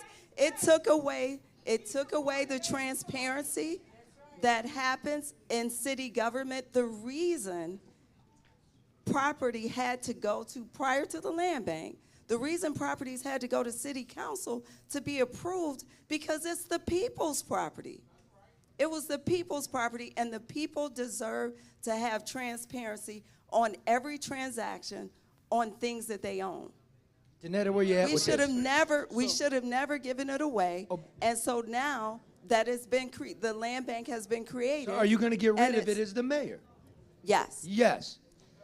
Well, I sort feel. of. Yeah, I would love to, as much as possible, sort of. transition all of the properties back no. in-house. I say no as well. And use it for its legal. Wait a minute. Are you asking me or no, Ms. her now. Okay. What I'm saying about the land bank is I wouldn't get on it, but get rid of it. But there's some I's and ears, some I's need to be dotted and some T's need to be crossed. Okay, they do need to change policy.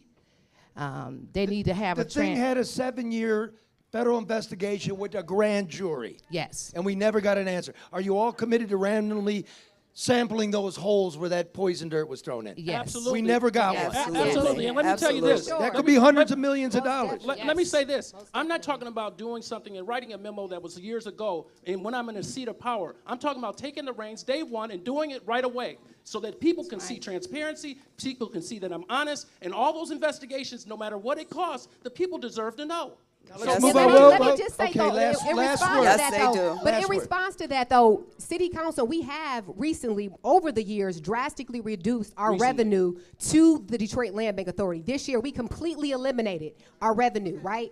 Programs have been created, and I have been one of the strongest opponents to the Detroit Land Bank Authority, and will continue to do so. How much damage has been done? How much damage has been done? Now we're gonna do money, because the most important color in the city of Detroit is green. Yes. It's green. Yes. I forgot to say this in the interest of transparency. Mr. Perkins has been my attorney, but not tonight. I don't expect you to pull any punches. Not tonight. Let's I'll go. give this to you. Let's go. You want to be mayor? I'm going to be mayor. You want to handle the I'm people's gonna be money? mayor. You understand that? Tell me, sir, what the general fund budget is for this fiscal year. So what, about $1.58 billion? 1.54. Then it's about $3 billion with the other enterprise. 1.54. Do you know what it was 10 years ago in the depths of bankruptcy? 1.11. When you adjust for inflation, Right. absolutely zero new revenue's been created with this bullshit miracle downtown. None. This is from the Chief Financial Officer's office.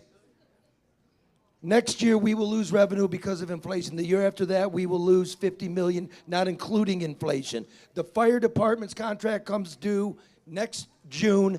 They have a 1% cost of living for the last 10 years. They've lost 30% of their retirement. Right. They want to get paid. The parking meter attendants make their 15, you like that lady? I did it, 15 stinking dollars.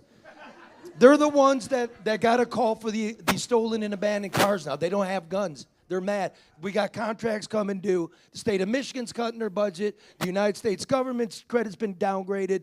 And this thing, we're dying. What are you going to do about the money, sir?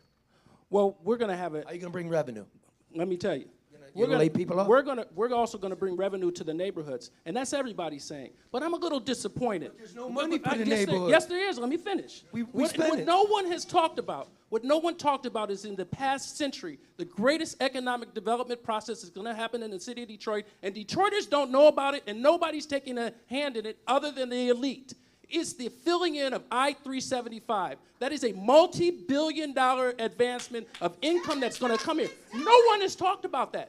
No one. And it's a $300 million. No one and put it into the neighborhood. It's a 300. Hold on. It's a By the way, ladies, just you can interrupt them. It's a $300 million development. I'm going to see to it that those contracts are prioritized to Detroiters, Detroit contractors, Detroiters working on those. You know, I don't have to worry about We've DEI. seen that happen in the past. We've seen these requirements happen. But it's about all of the above. There Sean are Till, certainly please. Detroiters who can do the job. Wait, whoa. Sean Till speaking, brother. Go ahead. No, it's okay. I love my brother Todd Perkins, but I agree with you. He loves you too. Nobody who should be talking about it is talking about it, right?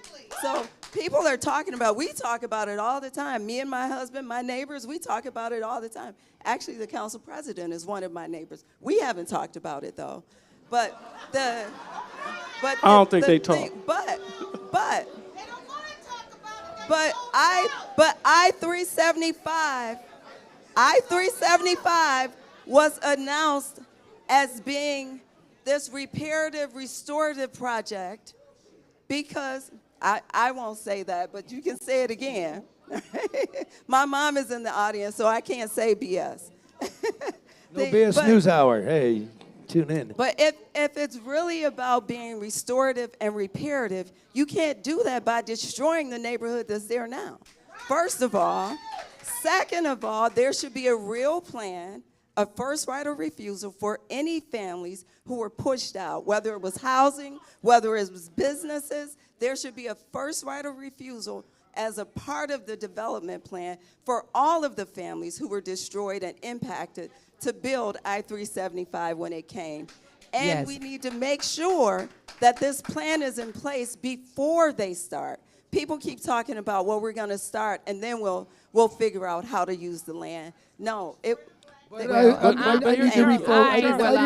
didn't ask about 375. But I'm talking about economic Wait a minute, please. I'm talking about I'm money. asking about the fact that we could slide back into insolvency in a year and a half. Absolutely. May I address? Please. So we may have not talked about it because I don't talk. I do. I just want to make sure I say that. I don't talk. So what have you seen her do? I want to know what you did. What are you doing about I-375? So let me just say. Let the candidate respond, please. Let me just say, I have been involved in that project, bringing stakeholders together, meeting with impact business owners and residents, and I agree that we have to ensure that people that were impacted have right of first refusal. There's a lot of people who do not support I-375, and we have to have some tough conversation about what that looks like. Moving to the question about revenue, which we really need to address. The city's budget is overall $3 billion, half of it, 1.5 is general fund dollars. We have to start looking at how we diversify our revenues.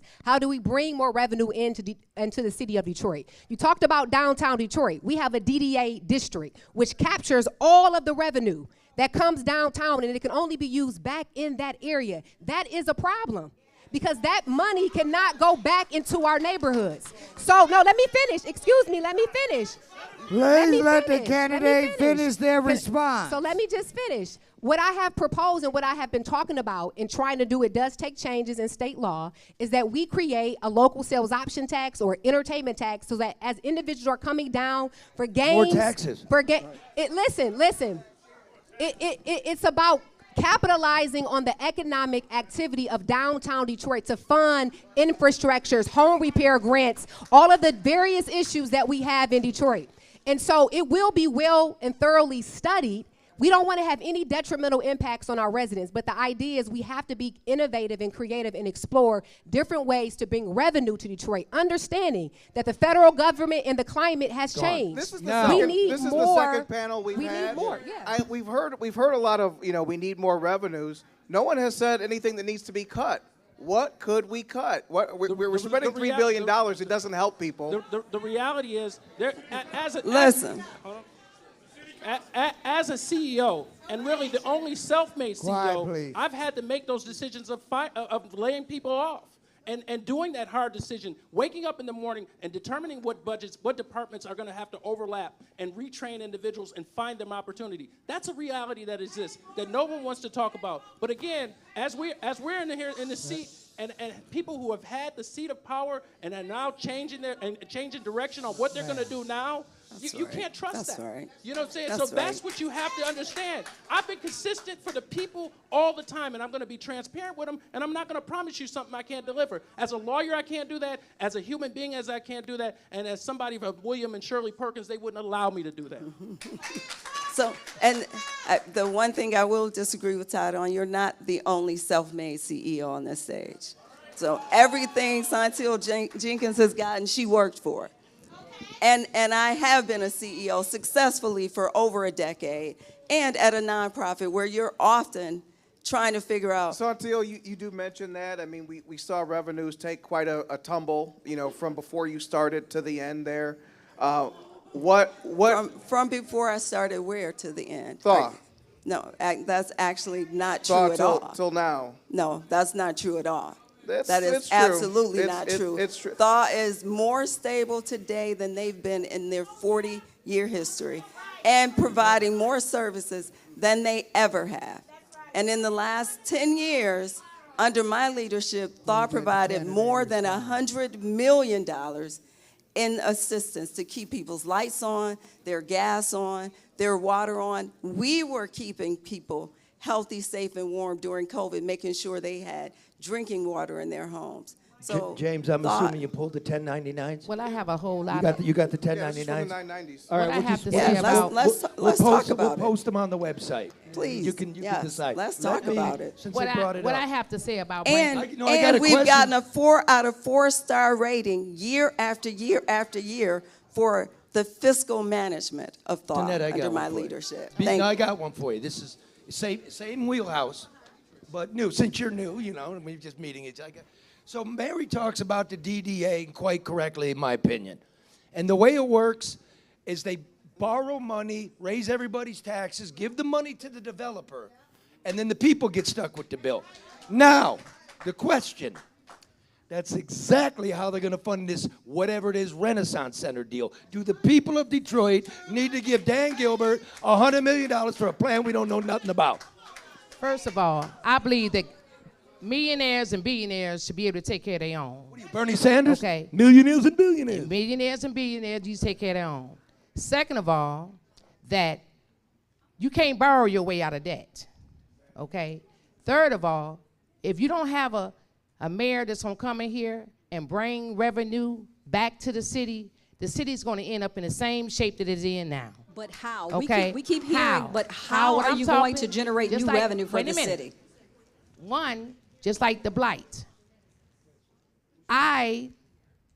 Under the Kilpatrick's administration, I called his office. I told him, reform the trash pickup. That helped the city out tremendously less in that time frame, okay? People were complaining about that. They don't even complain about that no more. Renaissance Okay? Center is the question. Okay, wait a Should minute. we be doing it? Well, we got to get our trash picked up. Should we be giving a billionaire $100 million? No. Now, he can borrow it. Mary, question. He can borrow it, but not giving it to him. Okay, Mary, question. You, this is the financial. Quiet, please. Were you not on the Riverfront Conservancy? Were you on the Riverfront Conservancy? Okay, so somebody's not being watched and 40 million's being stolen. That's right. Okay, so what is the Riverfront Conservancy? Who owns the riverfront? And why is a guy That's able to- right. What is a Riverfront Conservancy, first of all? So it is it's managed by the Conservancy, a nonprofit. It is owned by the Conservancy itself. It's owned by the Conservancy? Yeah, from my understanding it is, yes. And The riverfront? Yes, it's managed and operated by the river. It's a The property nonprofit. continues to be owned by the city and the state. Hold on, wait, really? The Conservancy takes care of the property. So let me finish, though. You didn't have to interrupt. They'll work it out. They'll work it out. I will say that I think all of us were displeased and upset at what happened with the Conservancy as it relates to that.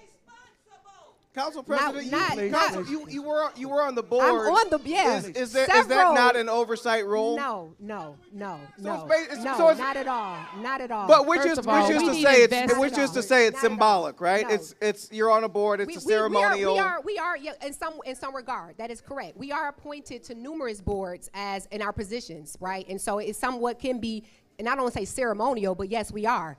But again, what happened in that situation, I do not take any credit whatsoever. And I don't think Matt Cullen or none of the leadership should. But I think at the end of the day, we have to continue to invest in our riverfront. We want to make sure that we maintain that as a world-class riverfront in our city and ensure that the growth and the progress goes back into our neighborhoods, which I have always and will continue to advocate for. Okay, let's hold on. One thing about the riverfront, because we talked about this, yeah, let's talk about that, because the riverfront in the last couple events have been shut down in terms of access by Last year's Detroiters. fireworks. So they weren't even able to get there for the fireworks. So it doesn't really belong to the residents of the city. And if we're investing in it and we're building it up and celebrating it, but we can't get to it. But here's left but out. I understand to not take credit. You know, if it happened under my watch, I'm going to accept that. I'm going to be accountable for that. Your responsibility, that's right. It's my responsibility as a board member and to hold everyone else accountable who's on there. And that's just what we do. In America, we're a country of second chances. And if I own it, then we can move on from there. But if I don't own it, that says something about the quality of leadership or lack thereof that I'm going to provide.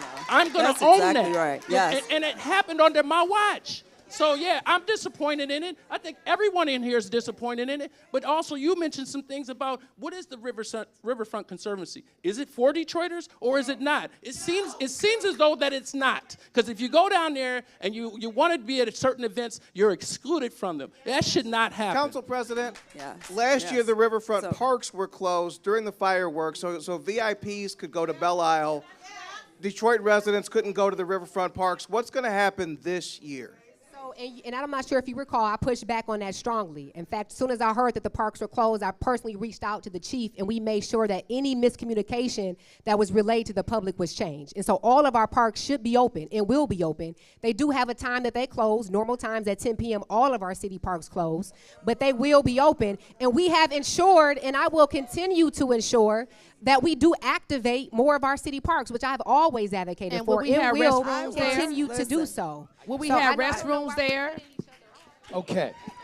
Here we go. I'm going to will change we have that. restrooms there? No. I got this one. Okay. Because you're the expert. Okay. Because now we're talking about the budget of the city, but you got to talk about the budget of the people, because every household is a corporation within the city. All collectively makes the city. Speaking of utilities, 200,000 families. Whenever you hear power's out, 200,000 customers, that's double it. You double it because there's 2 people in a household. 400,000 people lost their electric service because they couldn't pay it. 50,000 of them are in Detroit. The water rates are going to go up 5%. Electricity went up 5%. They want another 11%. Yes, they are. You know the big boys, and that's what they are in the utilities. How are you going to fix it? Because we're dying. Yes. Families all over the city of Detroit and the state of Michigan are dying every day because of the utility burdens in their house. So I'm going to answer the question. Thank you. but there are 2 things that we need to do. One, everybody in this room should have the number of the Public Service Commission, because that's who determines whether or not DTE and Consumers Energy can increase your water rates. The Public Service Commission is appointed at the state level, not the local level. City council members don't appoint them. Mayors don't appoint them. They don't control your heat and electric rates. That is a state issue. Water rates are absolutely within the control of the city.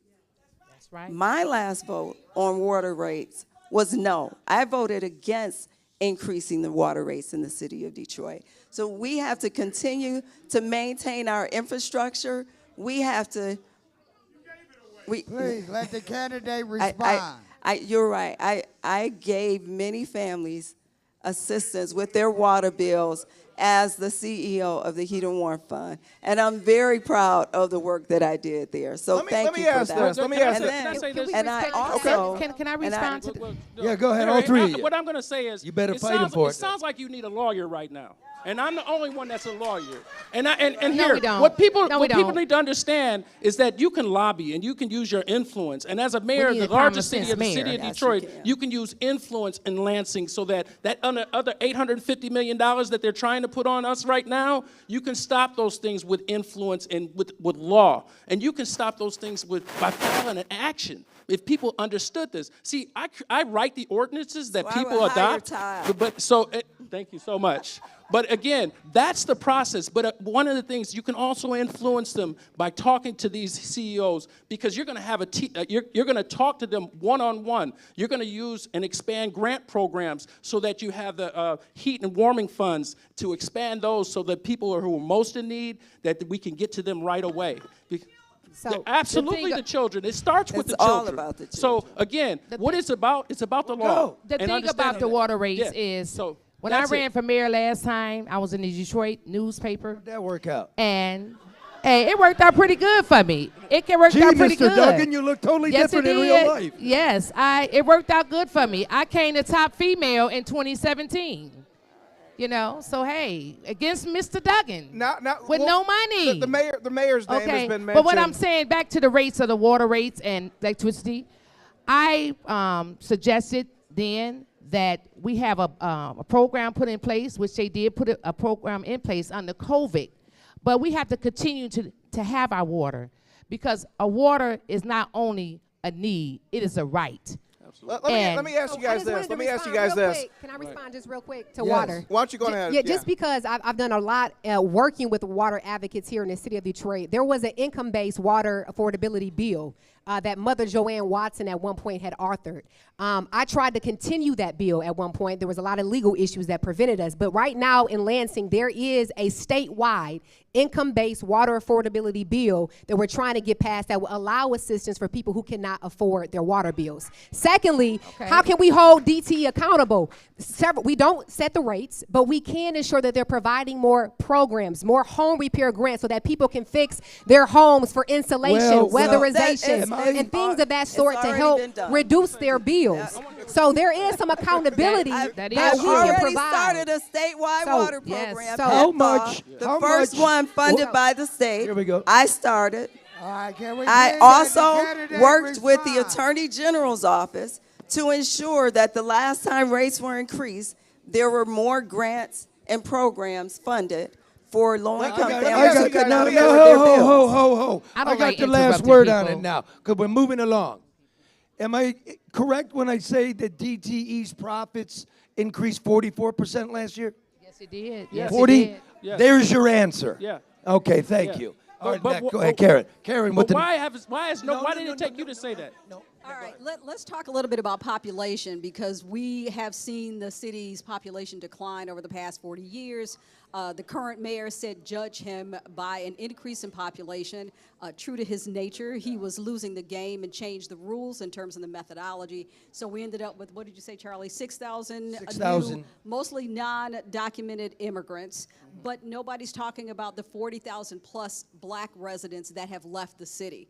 Talk about what you can and will do to retain black residents and residents here, as while attracting new residents to the city of Detroit. so There's a here's- quality of life issue, but I mean, and I kind of a little bit when you're talking about the things, when we talk about grants and helping people, let's talk about the other side of that, of being able to provide the resources to help people be able to provide for themselves, as opposed to fueling them. No, not you personally. I'm just saying in general. Well, we can't Here's do what that. you're going to have to do. One of the things is I think it's inaccurate to say that it's 40,000. I think it's in upwards of 80,000 since 2013. I'm concerned about why those black people left, because the complexion of the people that left is in a higher percentage than if anyone else is us. I don't We're the think only they ones left. that we are the only ones that I left. think they were moved out. Now the ones that are coming in, I guarantee you, the ones that are coming in don't look like me. And so in higher percentages. So the growth has been a seismic shift. If I might interrupt, Yes. the whole point is nobody's moving in. It's all a charade. It It is. was It all is. mainstream media horse shit. That's why no people one's left. here. Well, there's Well, 600. they say there's 12,000. 640,000 They say people. 12,000. Excuse me, but you know what I mean. I understand. That's what they say. But they are wrong. What I like to understand say that. about is we can't keep doing business the old way in the city of Detroit, okay? And the residents are suffering because that's the way our city has been continuing to be ran. And what I would do, first of all, to help make Detroiters stay, because they cannot keep up their properties, okay? Whether they're old, whether they're young, whether they're middle-aged, and whether they're living in Indian Village, Boston, Edison area, okay? Their houses deteriorate. So what I would like to do, I would like to come and sponsor city insurance for deterioration of the homes, okay? That covers your roofs, your gutter system. Well, no money. I understand, but wait a minute. Wait a minute. I understand that you don't have no money, but you cannot fund does not work here. okay. Wait a minute. How I'm gonna do it because I can be I'm an independent, okay, and how I'm gonna fund it. The citizens, we're gonna fund it. The citizens, we're gonna fund it. So It's time to be independent citizens of the city of Detroit. May I respond? There are lots of reasons that Mary, people let's- are Mary- leaving the It city is and not time. coming It's time out back for into the that. city. Guys. So there are lots of reasons that people are leaving the city or not moving back into the city. Yes. One of the biggest reasons is that people feel that they don't have options for schools in the city of Detroit. That's one of them. We do have some good options Do we for have any schools in the parents on city the of panel? Detroit. Any We DPS don't parents? have enough. Oh, okay. We don't Not have DPS. enough. So I just really quick wanted to address the idea of losing population and losing generational Detroiters. Can you all hear me? Or my Yes. The microphone is not, can you hear me? Okay, so I think we have a myriad of issues. Number one, we know property taxes are extremely too high. There was a huge overtaxation situation that took place in Detroit where $600 million worth of overtaxation. Now, I didn't just say, oops, my bad, we made a mistake. I challenged the fact that we were told legally that we could not compensate residents, right? So once we were told that, I went back to work, created something called the Affected Homeowners Program, which is in place now. And then lastly, let me say, I am the only one to date that I have heard say that I am willing to go to Lansing and create a program that would allow for residents who were overassessed to receive a tax credit on their bill in the amount that they were overassessed. And that would be phased in within 5 years. So let me say this. We have spent, why do people leave? There has been so much attention on downtown, They're midtown, leaving. on attracting new people, but there has not been enough No, I have not. No, I have not. Listen. I have created, what have I voted for? No, you haven't given me an example. Give me an example. Give me an example. No, I haven't. So. Guys, we have. Let me just finish this comment. Let me finish this comment. Go ahead. Together we will. Together we can. Guys, we have four veteran Detroiters on stage. Yeah. If I were to say make Detroit great again, when are we talking about? Make Detroit great again. Making the people great. When was it? First of all, I would say Detroit's always been great. There are definitely things about Detroit that need to be improved, but the greatest thing about Detroit is the people who live here, who've stuck it out, who've stayed no matter what. So every time I hear somebody talk about we're a comeback city, it burns me up because we never left. We never left. The fact that others now think it's cool to be here doesn't mean we've come back. They've come back. But we never left. So here's the thing. Detroit, one of the things is Detroit, I'm not going to use that statement, make Detroit great again, because we all know what that means, right? Because Detroit is a great city. It always has been. What it has been is the displacement of us having a seat at the table. And that's the problem with Detroit. There's been so much opulence. There's been so much growth. There's been so many things that are happening. But if I ask these people who are angry out here, what do you feel like you have a voice in this city? There'll be a resounding no. Just like she's shaking her head right now. And that man right there. Well, let me do it. Do you feel you have a voice in this city? First of all, no. And I am the voice for the people. And that's It's why time for my us to campaign rise is called and Purpose shine, for the Detroiters. People. It always has been, I always will be, and I will continue to make sure that neighborhoods will have their seat at the table. Absolutely on the east side and the north end. I'm born and raised on the east side. Lifetime resident. Absolutely. The east side has been forgotten. Everybody in Detroit deserves to live in a neighborhood that is safe, that is thriving, where there is housing that is affordable for everyone. Everybody in Detroit, east side, west side, southwest side, north end, everybody in Detroit deserves to have a neighborhood and a community that they can be proud of. So for me, I think also a part of the conversation is that, and I've spent 12 years of my time on council addressing the social issues in Detroit. We have too many people in Detroit that are living in poverty. And so for me, the issue also about how we make Detroit great is how are we creating upward mobility, similar to what you're saying. It's not just about giving grants and resources, but how are we raising the income levels of Detroiters in Detroit? So my mission and my goal is not just to judge me based on growth and population, but the quality of life of the residents that actually live here. And together, Detroit, we can, and together we will. I mean, first of all, people talk a good game. All of that is well and good. All of that is well and good. Please, quiet down. Please. Hold on. So I go back to what I said. To say that I'm going to do something differently now when I voted for and adopted a policy and plan that of another individual is a plagiarized sense of leadership. No, you're going to come in and try to change positions and change what you're going to do now, what you didn't do, and as the city grew and these people got forgotten. That's what the problem is. No, you got to go with something new. You have to deal with someone who understands what it is to be a CEO. I've been a city attorney. I've been a city attorney in 2 cities. I've done budgets. I've been doing the work. When they say when you're talking about doing something good and you don't need to take credit, I stand in the shadows, but I've been doing the work. So it sounds like a lot of talk. I have been, one thing that I've been doing, let me just say really quick, one thing about me is my position has never changed. The residents in the city know, can I finish talking? Todd. How many votes? How many votes has she been against Duggan when it counted? Together they can, together they won't. Together we can, together we won't. Hold on. Together they can, together they won't. Hold on. I want to when ask. It comes listen. Wait a minute. I want to ask a question. Did you or did you not have any type of contractual engagement with or for the Detroit City Council as an attorney, and did that end when you filed for the city for mayor? Well, I haven't had any work since I filed. No. I'm trying.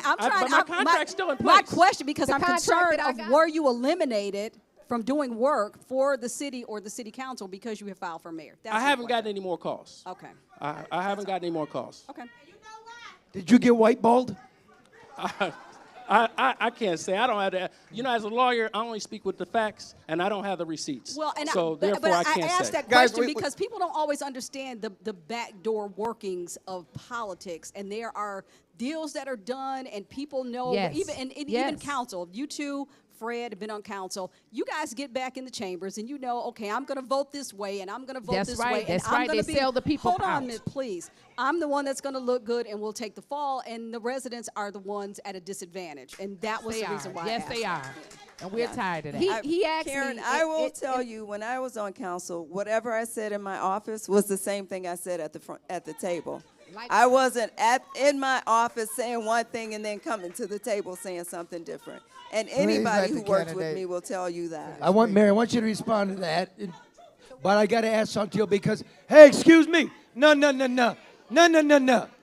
I had to pay for this shit, so let me do it. I haven't forgotten that you were the city council president and the city went into bankruptcy and you resigned. Why? Actually, the city went into bankruptcy as I was coming into city council.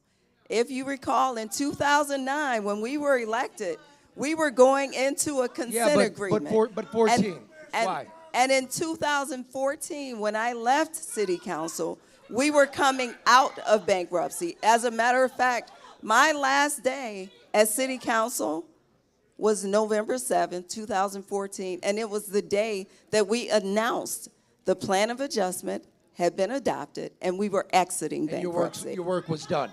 Yeah, is what you're the saying. hard work was done. The hard work is done. Time to move on. The hard work was done, and the table was set for all of the things that now people want to take credit for. The table, we couldn't have done the things that have been done if those tough decisions had not been that made. was directed at you. You want to respond? Santil, you've been criticized for your departure as an elected official to join the nonprofit. A question would be, what is going to prevent you from abandoning another elected position? If you were, that's not a negative question. That's just a legitimate question because people want to know. Look, it's a real question, and I've been asked it before. First of all, I've never abandoned anything.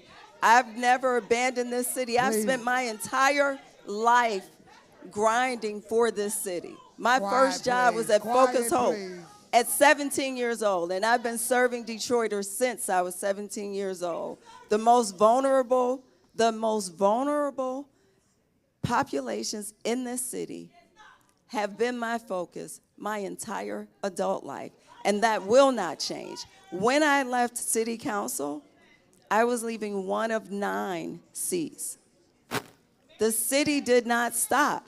There's one mayor. I would not run for mayor and then leave. That would not happen. James, I want you to ask about crime, bro, please. Thank you. Absolutely. If we have 2 problems in Detroit, it's schools that don't teach kids how to read, and then people who can't read who commit crime. How do we fix these? Well, first you start early. First you start early with crime prevention, and you start early with getting to those kids. But the city, although a lot of people who are in power, the current mayor oftentimes says, I'm not in control of the schools. But he's not an ambassador for those schools. He's not a cheerleader for those schools. Now, we take these rec centers that we have that are opening up, we need to supercharge and, as you say, level those rec centers up with technology, with tutoring, with access to mentoring, and access to internet. You do those things, and you also create an avenue for them to get workforce training through Michigan Works, Focus Hope, and working with those schools and those public-private partnerships that will access those kids at an early age so that kids understand there's a pipeline, whether it be to college or into a real career. Not a job, but a career. As it relates to crime, I don't think anybody on this panel can talk about crime better than I can. And here's how I understand it. I understand from talking to the kids on the street corner to the guys in the boardroom. I speak both of their languages, and I'm the bridge between them. And those are the public-private partnerships from those boardrooms down to those street corners that I intend to do in a neighborhood plan that develops for each district. Because it's not one size that fits all for public safety. You can agree, you're going to police Gratiot and 6 Mile differently than you're going to police Sherwood Forest. Santil? That's the point. Yeah. Yes. So we need a plan for each of the 7 districts. That's part of the strategic master plan for the whole city. But that plan should include education. It should include safety. It should include public transit. It should include housing. And yes, the mayor should be working directly with the schools. You know, more gets done when you don't care about who gets the credit. You don't need to control the schools to work with the schools. So we should be investing in our Detroiters from cradle to career. Our after-school programs, our summer job programs should all be creating pathways, career pathways for our kids. First of all, I stood in. I voted for the school district to rename the schools the Detroit Community District. I also stood up for, I would do tutoring for the students in class, okay? And also when it comes to crime. Crime happens in many areas, okay? I would stand on gun control. Guns should not be in the wrong hands of certain people, okay? I'm not talking about taking guns from every individual, but we do need to have some stricter gun laws. And one issue that I will stop the drive-by shootings, I will at least try to. That's very important. How? Wait a minute, how? There is no law transporting a firearm that's not legally registered. That's Okay. one thing. Let me do this, Mary. But we don't Whoa, know. whoa, no, whoa. Address the schools I got really something, quick? no. Look That's here. important. Here, look. Go right ahead. One column here is what the police report is a homicide. The other column is what the medical examiner ruled to be a homicide. What happened to 300 people, and why did the police fake these numbers? Yeah. They So. No, that's for Mary. Yeah, so I couldn't tell you why they fake numbers, don't we but what have I can tell you is that accountability and transparency is extremely important. You know we don't have the a board, dashboard. the Board of Police Commission is one entity that we have to better empower to ensure that we have more accountability and transparency. Nobody's running for it. Did you notice that? Yeah, I did notice Nobody's that. I did running notice that. for it. I also noticed So the that mayor gets to appoint the whole during thing. the bankruptcy, their powers were completely removed. I was the council member that actually reinstituted the powers of the Board of Police Commissioner to ensure that we had proper oversight of DPD. Now, as it relates to gun violence and crime in Detroit, we know that most of us have in some way been impacted by gun violence, whether it's directly or indirectly. And every time we lose a child in this city, it is devastating and it tears the very fabric of this community. I take it seriously, and we have to do more about it. And so we cannot police our way out of gun violence. I will support DPD, increase community policing, ensuring that we are building stronger partnerships and reducing response times, but we have to focus more on prevention for our young people. Partnering with That was on my Thank you campaign for in repeating what I've 2021. been saying this That was on entire my campaign for campaign. 2021. That's why I came third. Let the candidates That's why I speak, came third. please. Quiet down and let the candidates speak. That's why I came third for mayor last time. So for here's the prevention of thing. crime. So you mean to tell me that I'm city council president and I can't find out why those numbers are fudged? I can do that as a lawyer. I can send in a Freedom of Information Act request and get that information as a lawyer. So to tell me that I can't call the chief of police down to my chambers and my office to do that, that's an abandonment of leadership. That's an abandonment of what that accountability and We've been left transparency is. out. And so, It's nonsense. and I understand It's that the administration runs the nonsense. chief of Left police, out, but there ladies and is some gentlemen. ability that you can make them accountable. That's it. I mean, that's one It's thing. a lot of rhetoric I and cannot- not Okay, so hold absolute on. nonsense. When Absolute we talk, nonsense. hold on. When we talk about crime, Please I mean, quiet down I and let the have to say, candidates I've been here respond. all of my life, and I see new Detroiters doing things that I'm not comfortable necessarily doing, and I'm not afraid of people. They're pushing baby buggies, they're running at Mac and Bewick, and drinking lattes, and I'm thinking, do they know something I don't know? We live in two Detroits. What are you doing? Is that what we're looking at, two Detroits, where black Detroiters live one way and white Detroiters live another? three Or Detroits. do we coexist? What does that look like? What's It's the three three? Detroits. It's three Detroits. It's the Detroiters that have been forgotten. It's the Detroiters that are the haves, and then there are people who are in Detroit that make their money in Detroit and live somewhere else. That's the 3 Detroits. And those 2 Detroit, and again, so what you want to do is you want to pay your attention and pay your resources to those areas that have been most neglected, that have been most forgotten. And you tell those people that I'm here for you. And Like once where? you Give me an example. Give me an example in the city that needs. Brightmoor, the east side. Yeah, the east side. That's where I live on the east side a lot. I spend my time in people's homes on the east side. The east side is forgotten in a lot of respects, and for various different reasons. So, Santil, Mary, name one briefly an area in the city of Detroit that has been overlooked or that has been forgotten. Oh, I can name multiple areas that feel like they've been forgotten. Not Certainly, feel like, I mean, areas that you've driven through and you say, there's no development here. People walk up and down the street. We've got streets that have maybe one home or none whatsoever. Yorkshire. There, Cody Rouge. There are many areas in Cody Rouge that feel like they've been forgotten and neglected. Yeah, I would say there are several areas in Detroit that I believe have been neglected, primarily our neighborhoods. But when we also talk about our neighborhoods, we have to talk about our commercial corridors, because those are the veins and arteries into our communities, and they have been completely neglected. But that's right. We need to have people. The businesses can't thrive without the community. We have to have critical mass in order for commercial corridors. They're just passionate about it. Go ahead and finish, please. I was trying to finish the topic, but one of the reasons I think that what we have to do is make it easier for businesses to open up shop in Detroit, to open up these amenities, these grocery stores within our community, right? And so we have to continue to invest, to incentivize development in our communities, in our neighborhoods. I was proud to create the Neighborhood Beautification Grant, the Neighborhood Improvement Fund, which has geared millions of dollars back into our communities. And I will continue to do that as mayor. It doesn't have to be one or the other, right? And it does not have to be one or the other. Are you talking about the Community Reinvestment Fund for the banks? No, I'm talking about 2 programs that I created. Okay. Both gearing money back into our neighborhoods directly to block clubs and organizations who junk have received it to beautify I call them communities. junk gardens. All right, where do you grocery shop in the city of Detroit? In my neighborhood. No, that's not telling me anything. Where do you grocery shop? I grocery shop at Give me the name of a store. On Jefferson and Lafayette Foods. On Connors and Warren, on Gratiot and Van Dyke. Van Dyke and Van Dyke, Hopper.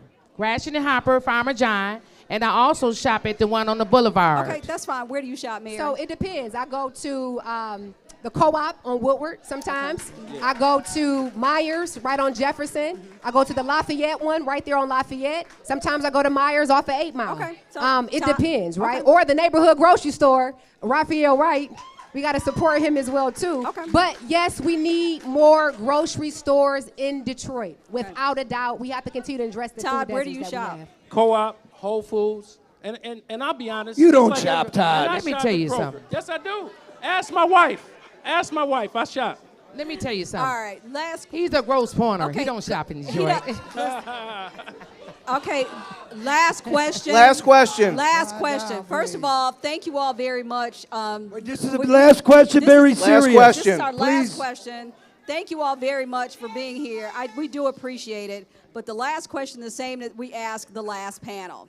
If you were not on the ballot for this mayoral election, who on the ballot would you vote for? Mary. Now, I talking about. Okay, Santil. Okay, that's fine. Who? Santil Jenkins just got it. Santil, who would you vote for? One word. I hope she don't sell me out. One for Todd Perkins. Well, I can't suggest anyone but myself. I know, but you're you not have on to. the ballot. That's the exercise. So I don't. We let you up there. Who would I vote for? That's on the ballot. Yeah. Would you vote Nobody. For? So you would. So you I'm an independent. I'm an independent. You have to. You have to. No, I don't. You okay? Then you get off. So that's self-serving, Mary. If you had to vote, she said she wouldn't vote. That's not. That's. You forcing me to answer? Yes. No, you can't force me to answer. No. Give me the microphone. No. Here. Oh no. I'm an independent. It's time to replace the old with the new. No. So you don't vote? Yes, Mary? I do vote, but I don't have to vote for candidates that All right, I'm you got disinterested nothing to say. in. That's All right, enough. Mary, who would you vote for? Are we allowed to write in names? No, on the ballot. Yeah. On the ballot. On the ballot. Ms. Simpson, are you on the ballot? Yes. You are on the ballot? Yes. I'm Todd Perkins. Todd Perkins. All right. All right. Thank you.